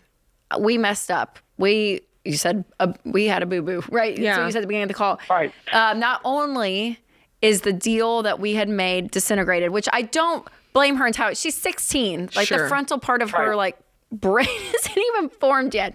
So you're putting a lot of responsibility on a 16-year-old, which was not very smart. How much is the car note? Right. It's right at $450 a month. That's a lot. How much could you sell it for? If you sold it, what would you get for it? Oh, I don't have no idea, to be honest with you. 100%, I wouldn't know. Like I said, it's So I would look it I owe up. 14 on it. Yeah. I mean, in a perfect world, it's not upside down. In a perfect world, you'd get 18 and you could buy her a $4,000 car and just call it like a, hey, we did this. But I would say the 2 things. Number 1, the deal that we made was a bad deal for you. And the deal we made now goes against the value system on which I think that you should live financially. And because of that, in good faith, I can't keep you held to a loan because I don't think that that's the right way to live with your money. And so it's in our name and we're going to sell it. But she is 18, so I don't even want to give her the choice to take it on. Like, no, I would not transfer this over. Rachel makes a very good point. On the one hand, you guys were in the wrong for bestowing this life of debt in front of her. We see that now. And we see that now. And then she also, it sounds like, I don't know, just deriving from what you've said, she's kind of hard-headed and is not really doing what you guys are hoping for in this moment. So I would not want to reward that behavior. I like what Rachel said about kind of going and saying, hey, you know what, we said this, that was our mistake, our bad. However, you also haven't shown that you really want a vehicle. And because of how you're acting, it's very hard for us to even fund one the correct way, which is in cash for you at this stage. So I would kind of play both sides of that field. She's going to be mad, Richard. Big mad. So listen, that's the thing about when you set up a boundary, you put up the boundary, and then regardless of what that person, how they react, what they say, that's on them at that point. But you probably know from data points that it's not going to be great. But I really do believe in the long run for her, it's going to be better. It's going to be better. It's going to be better. And she is going to remember the lesson. To me, there's something so big when a parent apologizes and is like, I made a mistake and here's what I did. I never should have done that. That sticks with a kid for a very, very long time. So she's going to remember the fact that my parents went into debt and they looked at it and realized it was the wrong thing. And I almost would be willing to take back my former thing about not getting her a car, because what I wouldn't want to happen is that lesson getting lost in the part where she no longer has a car. Do you know what I mean? Yeah. So there's part of me that I'm like, maybe I would give her the $5,000 car replace cash. it. Yeah, I probably would. Yep. And then she remembers the bigger lesson. And if she's real pissed, she can go get a car loan on her own and make her own decisions at that point. Yeah, that's true. That's a good one. Thank you for the call. Sorry, Richard. I hope it goes well. We'll be praying for you.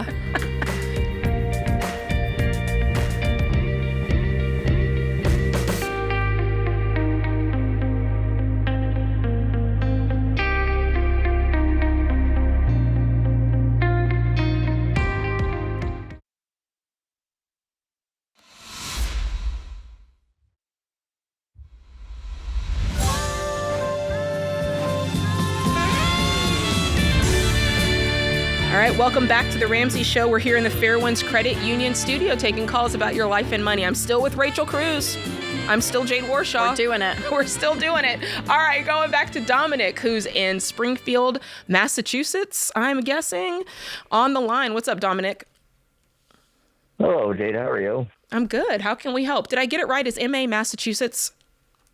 Yeah. Okay, perfect.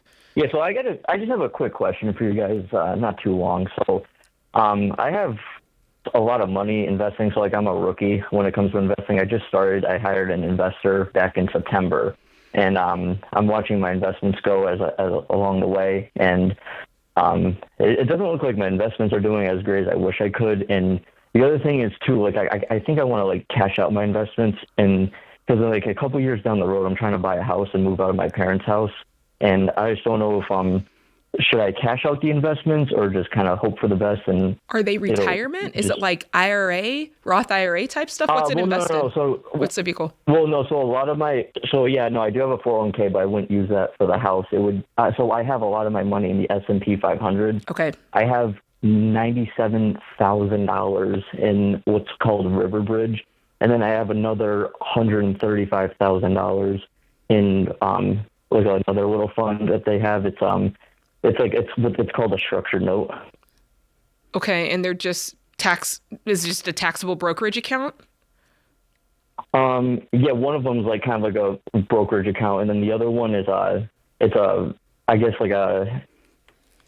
not really so sure how to put it. The Riverbridge is what's it's NVIDIA, and then Google. It's an investment in. Okay, so they're single Microsoft. stocks? So it's like, yeah. So it's like it's not a single stock. It's like a lot of them. Yeah. How many together? How many single stocks are in that fund? I think it's about like 10. I'm not entirely so sure, to be honest. Okay. So part of me, what I don't like about what I'm hearing is you're not sure about what you're invested in, which is always a red flag for me, because you should understand it enough to be able to explain it back in a way that is clear. So part of me, and I think you understand facets of it, obviously, but there's obviously facets that maybe you're not sure of. So that's thing number one that I'm thinking about. Thing number two I'm thinking about is the fact that you said ultimately you're trying to buy a house, and I'm wondering what your timeline is for that, because that does play into whether or not I would keep this or what I would do with this money going forward. So what's your timeline for the house? Like within like the next like couple of years, I'm really interested in moving out of my parents' house, and I was thinking whether I should rent or buy, and I am looking more towards the buying because I feel like I can afford it. I do have a good chunk of change, but Yeah. How much are you making a year? My full-time position, I make like $75K a year. Okay, how did you save up all this money? I mean, it's like almost $235,000. Well, the thing is yeah, no, I'm a really frugal person. I don't really spend my money. Yeah. And before too, I started working full-time. I had back in high school, I was working a little part-time job. You know, That's awesome. I was pretty much always saved money and never really spent. Good for you. Well, if you're thinking about, there's two parts to this. So first off, based off of what you've said, the way this money is invested, it's not invested the way we would tell you to do it here, the Ramsey way.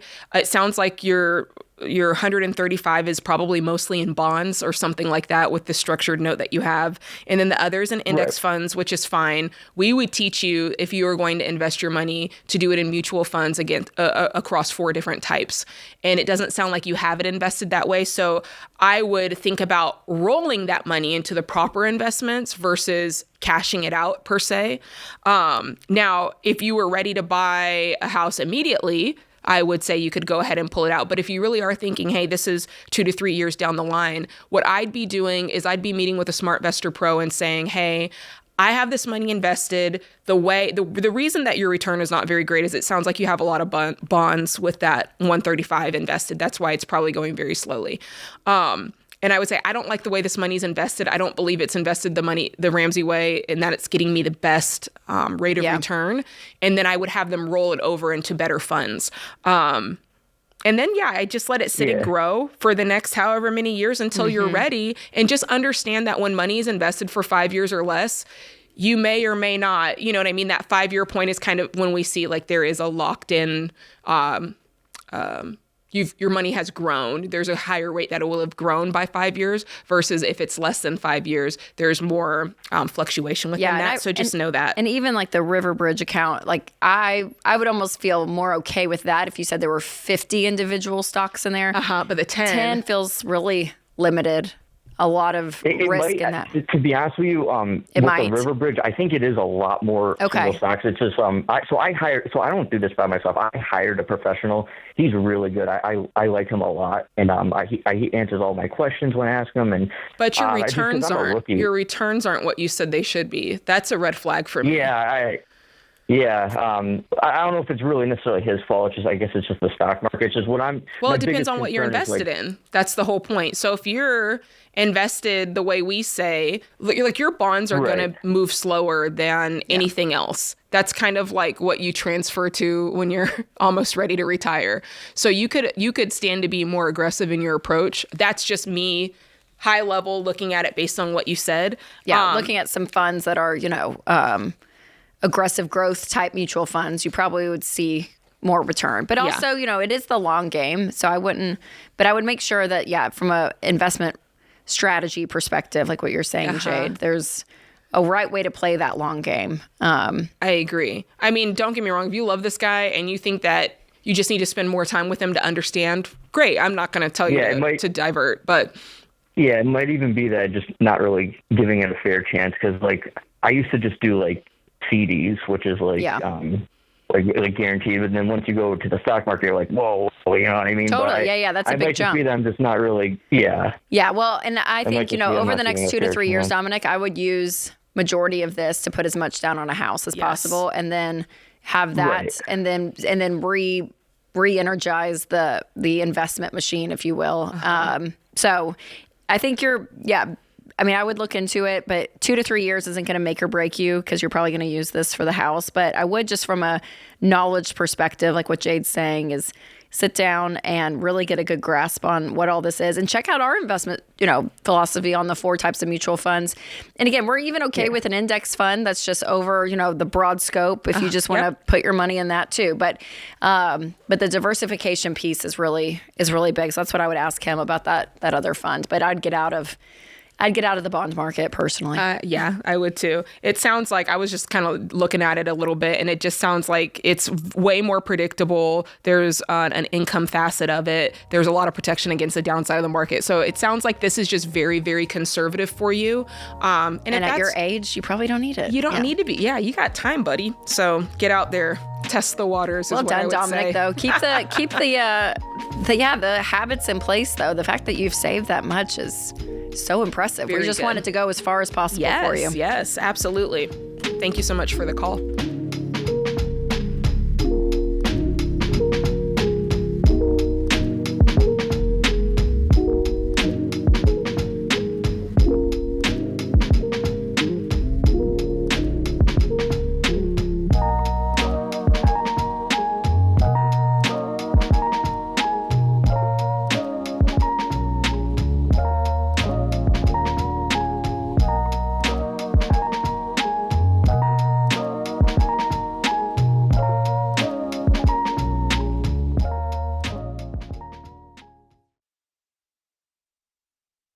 How many times have you started January saying, this is the year I'm finally going to get my money under control? But then months go by and you still feel broke. You work too hard to keep living like that.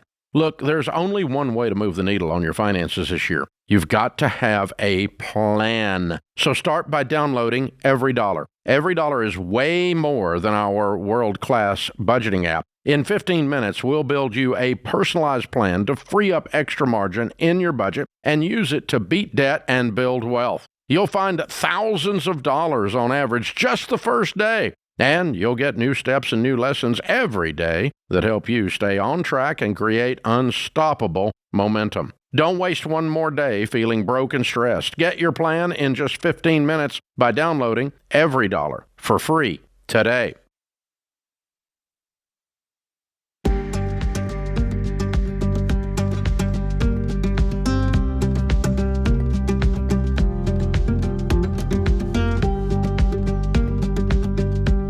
All right, we've got Susan on the line. She's in Seattle, Washington.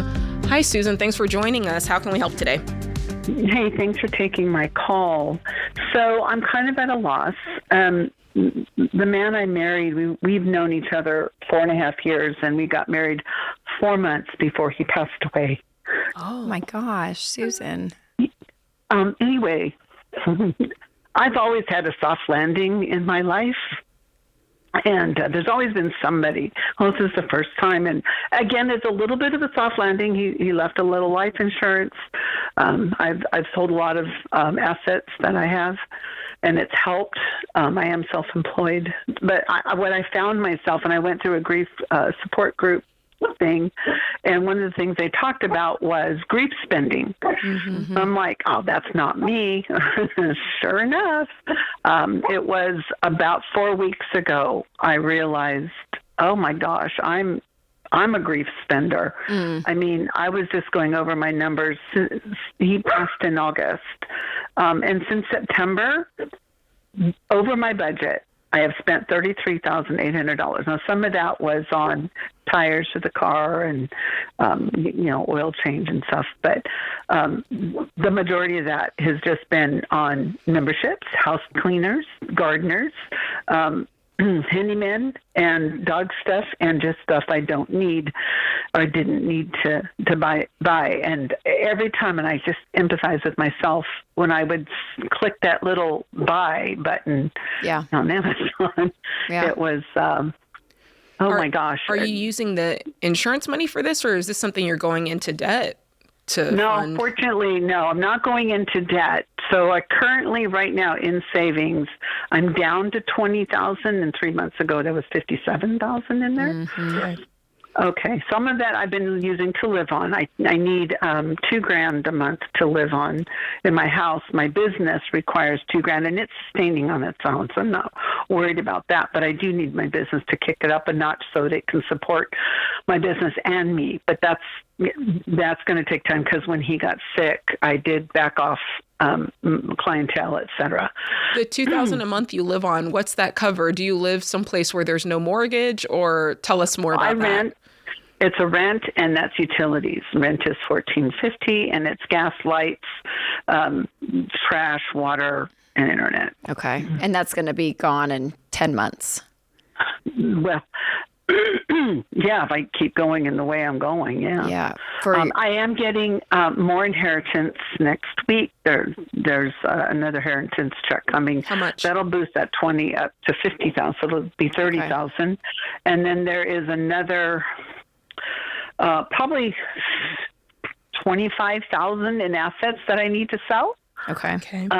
That I haven't gotten to yet. I'm working on it. It's just there's just an awful lot to navigate. Yeah. And then and then there's another pension of his that I haven't applied for yet, and that's about 18,000. So when all said and done, if I spend no more out of the savings, in about a month, there should be 95,000 in that account. Okay. Yeah. So do you feel like the counseling is helping with the grief spending now that you've kind of pinpointed it? Because sometimes part of the problem is like realizing, oh gosh, that's me. And then you identify it and you can kind of start to work through it. Yeah, I finished the grief counseling back in December, and I didn't realize my problem until about 3 weeks ago. Okay. Now, back in September, a friend was booking a cruise. I said, sure, I'll book that cruise with you for February. So 2 weeks ago, I went on a 1 week cruise. It was $500. I say it was only $500. Yeah, that's not bad for a nice, balcony stateroom, but I didn't calculate the $100 parking fee and the $400 I had to board my dogs. Yeah. Plus, I spent another probably $500 or $600 on luggage and clothes. Okay. None of that was in my purview back in September when I booked. Sure. Yeah, those expenses. Plan for it. They sneak up. Now, well, Susan, go ahead. Well, I was going to say first, I would give yourself some grace, because I do think when you're in a season, especially of grief, our bodies, we're looking for a way to cope, right? And if we're not aware about or not intentional about it, we can start medicating sideways, right? Whether it's drinking, gambling, shopping, like whatever we're doing to have a level of stability, we search out for. So I don't want to fault you for that, because I think, that's a common. It's a very normal. Yes. So now I think the fact that you've realized it, now we can put some things in place to help with it, to actually create some friction between you and buying things. So I would do, from a low level, I would delete Amazon Prime. I would not have my card saved on any website to make it an easy purchase. I would take off Apple Pay off of your phone. Like, put some actual logistical friction between you and spending any money. Okay. That's like one thing you can do. Another thing that when you're coming off of, and I wouldn't say that you're necessarily are addicted to spending, but a lot of people, especially in 12 step, they say to redirect where you would normally go and spend or normally go and get a drink. Instead, do something helpful, right? When you feel the need to spend, go for a walk. When you feel the need to spend, have that friend that you call and you tell her, I'm going to call you every time I'm tempted, right? It's this redirection of your actions that actually can be very helpful, because you almost train yourself to have a new set of habits. So yeah, that those are a couple of just things I would start today. And then of course the budget and kind of the working with still, yourself, I think is still big. Yeah, I think in this call, I would tend to err on the side that what Rachel said is probably the bigger and the biggest part of this, because until you can get that piece in alignment, anything else that we teach you is not going to hold, right? Because you need to have that self-control that's built in. But once you do have that, there's the practical side of making sure you are in a budget like every dollar, and we'll make sure that you get that before we hang up this call. But I have it, and I have created the budget. It's easy to pay my bills. Good. Yeah, and then the discipline of learning how to be really detailed when new things pop up is something that is a muscle, I think, that builds over time, to just think through every aspect of what you might spend money on. But my biggest question, besides these lump sums of money that's coming, is what's your month to month? How much money do you earn coming in month to month? Right now, I'm earning in my business about $2,000, just enough to cover the expenses of my business. So I've been living off of whatever he has, whatever he has. So it's not whatever. It's not actually profit. It's having to be reinvested right back into the business to keep it going. So I would say that I'm concerned about that, and that would be, along with what Rachel said, creating the friction. My number 2 piece of homework for you would be figuring out what earning an income looks like for you. How long have you had this business? 5 years, and it was doing really well. What caused it to decline? My husband's sickness and me stepping back. Okay. Do you have a timeline, Susan, a realistic timeline on when you think it's going to start actually creating a profit? Is it going to be like another year? Is it going to be 3 months? It's actually starting to build back up again. What kind of business is it? I'm a transformational trauma coach. Okay. And I'm pretty elite in the area I live. Okay. So I'm pretty well known, and it is lucrative. I mean, so it's getting the clientele back. But like 24, and I had my husband's income as well. In 2024, we were doing close to $100,000 that year, and we live in a small town. So how much were you making out of that? About 52. Okay. So if you could get back clientele-wise to that 52, you could sustain on that. And easily. I like that for you. In the meantime, honestly, I'd pick up a side hustle, because when you have too much time to sit at home, I know when I'm at home, Rachel, and my eyes just look at the walls, I go, oh, it'd be nice to get something new for that wall. Oh, I need a new bedspread. Oh, like when I'm not doing enough with my time, I tend to spend more money. And I think a lot of us are like that, because you're bored and you're looking for release. You add grief on top of that, and I think it's just a recipe for overspending, which is what you've seen. And you need an income right now, too. So it's going to kill 2 birds with 1 stone to get out there, get a side hustle until this business is producing, and do what Rachel said, put some friction in place.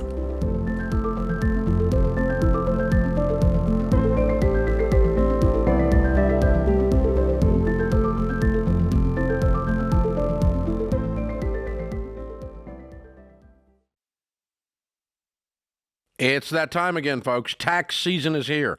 I know some of you would rather bury your head in the sand until April 15th than face your taxes.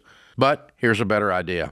If your tax situation is complicated, get in touch with a Ramsey Trusted Tax Pro today.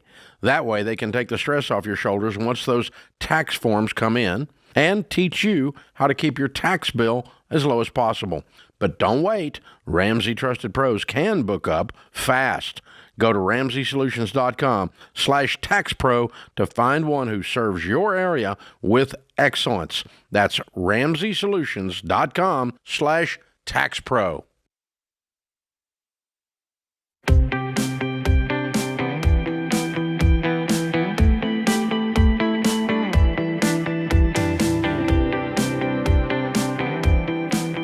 One of our favorite things is when people share their stories of how they're winning, and we just got this amazing review of our Every Dollar app.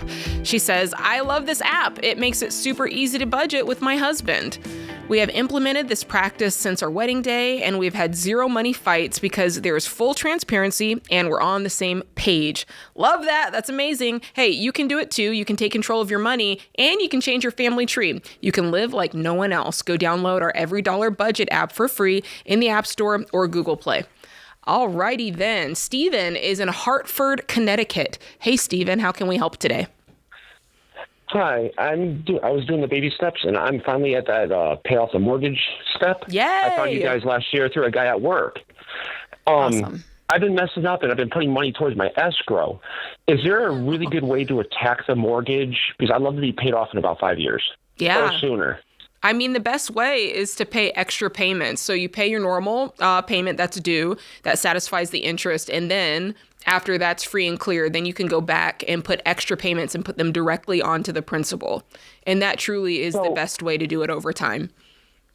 Okay, so when you do the when you say pay on the principal for the mortgage payment, are you talking about like the lump sum I pay every month, or is it actually like a certain mortgage payment? So your mortgage payment, the payment that you pay every month, it's probably comprised of a couple elements. There is the actual loan balance, what you owe for the home.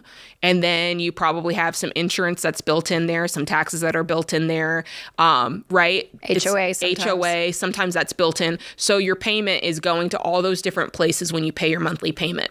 Interest, all of that. So after you've paid that monthly payment, you've satisfied the interest, you've satisfied the taxes, anything else that's built in. Now, any extra money that you apply, it's going to go directly to the loan balance, which we would call the principal. So it's going to go straight to that. And that way it's like pure money. So if you pay $500, it's going to lower your balance by it's going to lower it by that much because it's on top of your normal payment.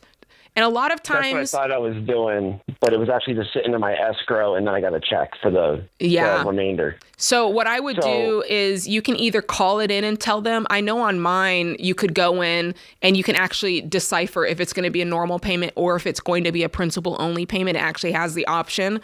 If yours doesn't have that, then I would call in and do it that way. And if you're doing it, you kind of have to make sure for the month you've already satisfied the payment for the month, or else it'll go towards your normal monthly payment. Does that make sense? No, I have no problem with that. I usually pay a little early, and then what I have at the end of the month is what I try to put on extra. Yeah. So after everything was done, like all my bills are set and paid, I throw whatever I have left over just right in there. I kind of have like a free account type of thing. Yeah. After everything goes through the budget. Mm-hmm. Is there a good strategy on how to pay it? Like try to do like 2-3 extra mortgage payments and try to kick it down, or is it just throw anything and any extra that you have at it? As much as you can within, what makes reasonable sense for you. So we always teach that, when you do the first 3 baby steps, you're very intense. Everything is as fast as possible. You sacrifice everything, in order to do this quickly. But then when you move into baby steps 4, 5, and 6, you're moving into a season of intentionality, which is, I don't have to be like, balls to the wall, but I do want to be thoughtful about, am I intentionally putting extra towards this? And that really is up to you. If you're in a season that you want to go really fast, that's fine. Or what I find, Rachel, is that there's seasons where you're very, gung-ho about it. And then there's seasons where you're like, you know what, I'm going to renovate that bathroom. And so maybe you pull back a little bit, but you're still putting something extra. And so it kind of ebbs and flows. But the point is that you're always doing something and that you have a plan for what that looks like. It's not just kind of a haphazard thing, but it is an intentional behavior. And I'm sure you've run numbers, Stephen, right? I mean, people do like Excel forms or a mortgage calculator, and you can watch that as that principal goes down. I just learned about that from Dave. Okay, good. Yes. Like I said, I'm new to this. And I just did my mortgage calculator thingy. Awesome. So I'm hoping to be paid. Like I said, I just refinanced for a 15-year. Oh, good for you. Yeah. I had horrible credit and everything like that when I first did this, so my interest rate was high. Oh, okay. So good. With doing everything, I was so scared because paying off everything, obviously my credit score dropped. Yep. So they had to do the underwriting thing that you guys talked about. But they did it. That's awesome. Yeah.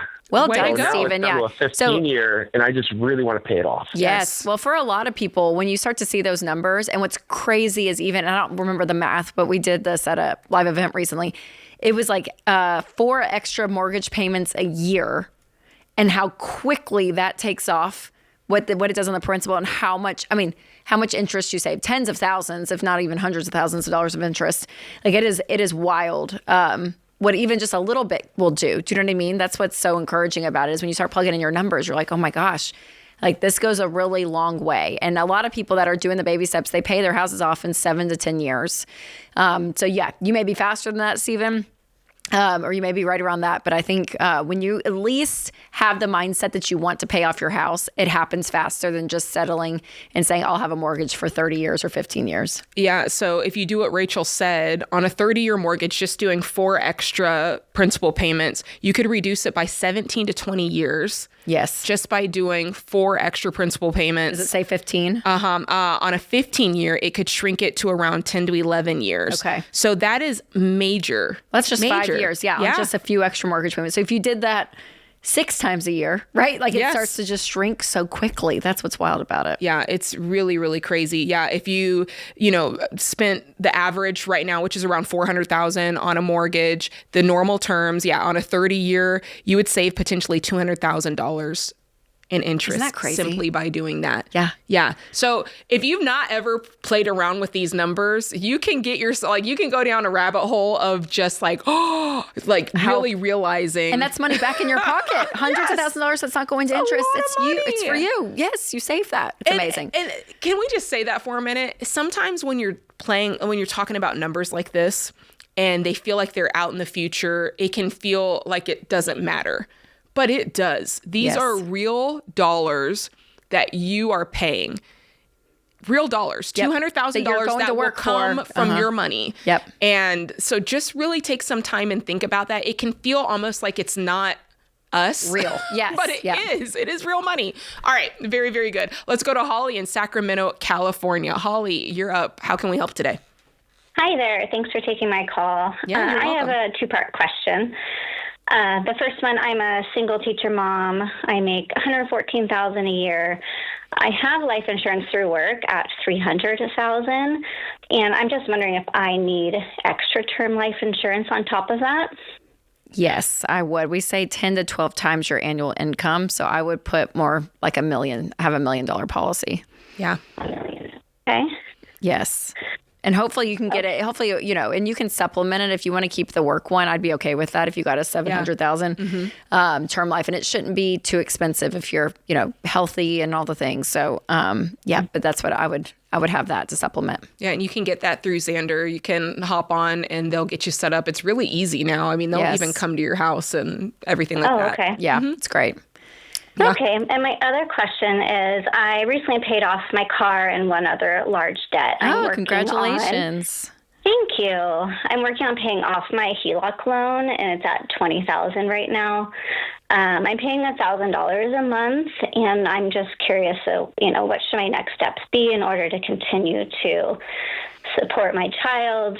I have more than $1,000 in my emergency fund. I'm nervous about putting it down to $1,000. Yeah. How much is in your emergency fund? I have $6,000 right now. $6,000. Okay. And you're paying an extra $1,000. So on track, year and a half or so, you'll have that HELOC paid off. Yeah. Yes. Yeah, I mean, I would say if there's, that's a great, to be a single mom working. There's a different level of stress there. Yeah, I think you're doing great, Holly. If there's anything extra that you can put towards it at any capacity, obviously, the faster the better. But you're killing it, girl. I mean, I think you're doing great. Yeah, I think you're going to feel the motivation on your own to find ways to get more and more income going towards that. And it's going to be knocked out before you know it.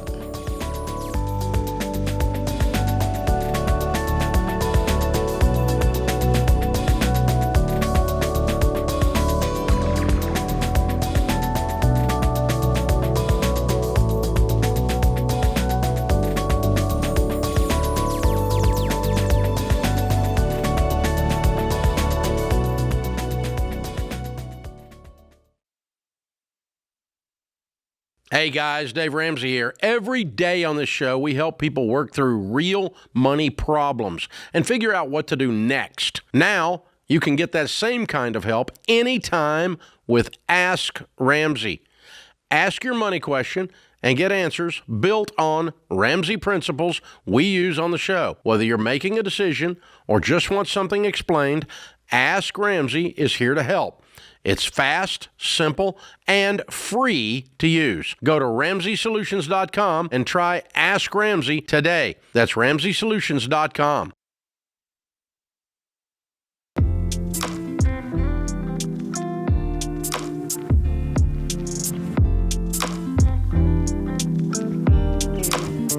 All right, our Ramsey Show scripture and quote of the day, Proverbs 3, verses 5 through 6. Trust in the Lord with all your heart, and lean not to your own understanding. In all your ways acknowledge him, and he shall direct your paths. Dolly Parton said, if you don't like the road you're walking, start paving another one. Oh, pretty good, pretty good. Classic. Man, I feel like I'm walking on air after James gave us that really nice encouragement. James, I don't know how to act. And then we got Dolly Parton and Proverbs. We're going to end the show well. I know. I wanted him to come on. He didn't. All right. Curtis is in Richmond, Virginia. What's up, Curtis? Hi. How are you ladies doing this afternoon? Excellent. How can we help? Well, let me start by 2025 was a really bad year for me. I'm sorry. In May, I lost my wife. Oh, gosh. December, I lost my dad. I had been his caregiver for a few years. When I needed to become his caregiver, I left my job because I was getting a stipend to help take care of him. Mm-hmm. Plus, my wife had a very good job, and it was her idea for me to bring him into the house, help take care of him, do what needed to be done, because that's what I felt like I was led to do. Sure. Fast forward to now, the savings that I had between my wife's passing and now my dad's has been eaten up by going back and forth to the hospital, the funeral expenses, trying to catch up on bills, and I have found myself to be about $13,000 in debt. And that's after paying down almost $70,000. Wow. And but okay, I have no job now. Mm-hmm. And I'm trying to find one, but I have found it very difficult. Yeah. What's your field? Like, what's your expertise, Curtis? Well, I was military to begin with, and prior to that, I was in sales. Okay. And how long were you out of the workforce taking care of your dad? How many years? 8 years. Oh, okay. Wow. Yeah. Okay. Yeah. That. And how that old feels are you? significant. 49. 49. Okay. Okay. So there's no, just to get a better picture, there's no savings anywhere to speak of. Do you have anything that was put away while you were in the military? Anything like that? No, I've blown through all of it. Okay. See, Dad ended up with dementia, with Alzheimer's. Okay. I'm sorry. And Trish, it was unexpected.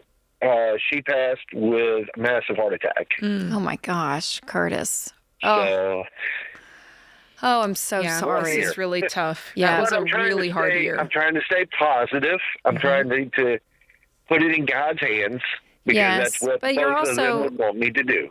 It's also grieving the life that you thought you were going to have for the next 30 years, you know? I mean, life looks completely different. And as Dr. John Deloney always says, it's almost like you close not even a chapter of a book, but a whole book. Yeah. And you almost have to open up a whole new one and start rewriting your story. And you know, the hard thing is, you know, you're 49. And so it's hard because you have a long life ahead of you. And it's also a positive thing because I think you can make some incredible changes and start, you know, it's a new life that you have to look at, right? It's not even rebuilding the life that you had. It is, it's looking ahead and saying there's going to be a new Curtis. And what do I have to do now for myself to not only sustain, but what's good for me? And finding some positive small wins in the midst of this grief is not only going to help you financially, Curtis, but I also think in who you are and kind of going back to, finding a new purpose and how to contribute to the world. And that's a hard thing to do. I do know at the end of the call, though, we will give you Ken Coleman's book, Find the Work You're Wired to Do, because there's still a whole second chapter, Curtis, of your life to be written, you know? Yeah, I agree. This is kind of like a renaissance, this is like a rebirth for you. Mm-hmm. And in many ways that can be scary and daunting, but in other ways it can be really interesting and can be exciting after enough time passes and you can see it as an opportunity to start something fresh and new. And I actually think that might end up being the case career-wise. So I'd be spending some time thinking about if I could do anything. And I know when Ken coaches people, he kind of starts with that. If I could do anything, what would it be? And then kind of just run that down. And that would kind of be, if I were in your shoes, I think that would be a journal prompt for me every day is, if I could do anything I wanted to do today with my career, with my talents, what would it be?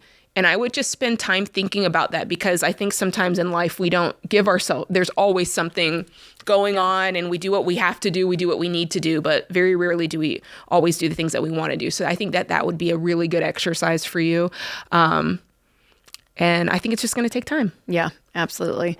Yeah, but anything that you can do today to start bringing in an income, and it, of course, won't be your dream job, but I think getting up, having a routine, having a schedule, having something that you're doing, I think does start to, re-energize you. And there's a level of dignity that's there, and getting a paycheck and actually start seeing progress in some part of life. And this would be the more financial side part, but it can be powerful when you start actually getting up and doing something, because it could be so easy just to not, because you've been through so much. And don't hesitate to call us. Call us back if you feel like you're getting that traction and then you're saying, okay, I'm making this money. Now what do I do with it? The good news is $13,000 in debt, once you start having any income come in, you're going to realize, oh, I can knock that out. That's fairly quickly. And I have no doubt that you're going to do that. I just think the fog needs to clear a little bit more for you to get your bearings in this. Thank you for the call. All right, let's go straight to Nicole in Louisville, Kentucky. Nicole, we're right up against the clock. How can we help today? Okay. Thank you so much for taking my call. I am in my early 40s, and my husband is in his early 50s. We've both grown up and lived our entire lives in the same location, and we're really interested in starting a new adventure. Wow. We have found a place that we want to move to, but we want to rent there first before we sell our current home. We are debt-free except for that mortgage. We do have some older kids who are currently renting, and since we have family nearby who could also support them, we want to know if renting our house to them would be wise. Probably not, because you guys will probably sell it in a year, right? If you're wanting to keep it just for a short term till you find a house that you guys want to buy in the new location, right? If the new location is as much of a fit as we hope it is, yes. Okay, but if it's not, you'll come back home and want to live in the house that you're in. Is that what you're saying? Yes. Okay. It's hard to give up the interest rate that we have until we know we have to. Oh, okay. Interesting. What would you do for work? Are your jobs, Our jobs are remote, so we can do the exact same things we're doing now there. Okay. Would you guys be able to support the rents of the new place, and then for some reason, if something goes haywire with family, does that put you in a financial bind? I don't think so. We've tried to use the 25% of our income to say, what could we afford in rent plus covering the mortgage if we had to. But of course, anybody helping cover the mortgage while we're gone would help. I normally am not a fan of that, but since it's still a question mark of if you're going to stay in the new location, I would be okay with you keeping it and doing a 1 year, very clearly communicated, a 1 year rent agreement to people Yes. Which means that I can go haywire. That's why I want a lot of margin with you financially, because I don't want this to ruin any kind of relationship and it get weird. But yep, if you have that 1 year, and then you guys, if you want to stay in the new location, that house, you need to sell it, Nicole. I don't care what the interest rate is. You need to sell it and move your life to the new. Or if the new location didn't work out, then you move back home. But I would just do it for 1 calendar year, and that's it. Yeah, I like that idea. And it's good that you have the kids, because they seem like they'd be just the right person to rent the house. Thank you for the call.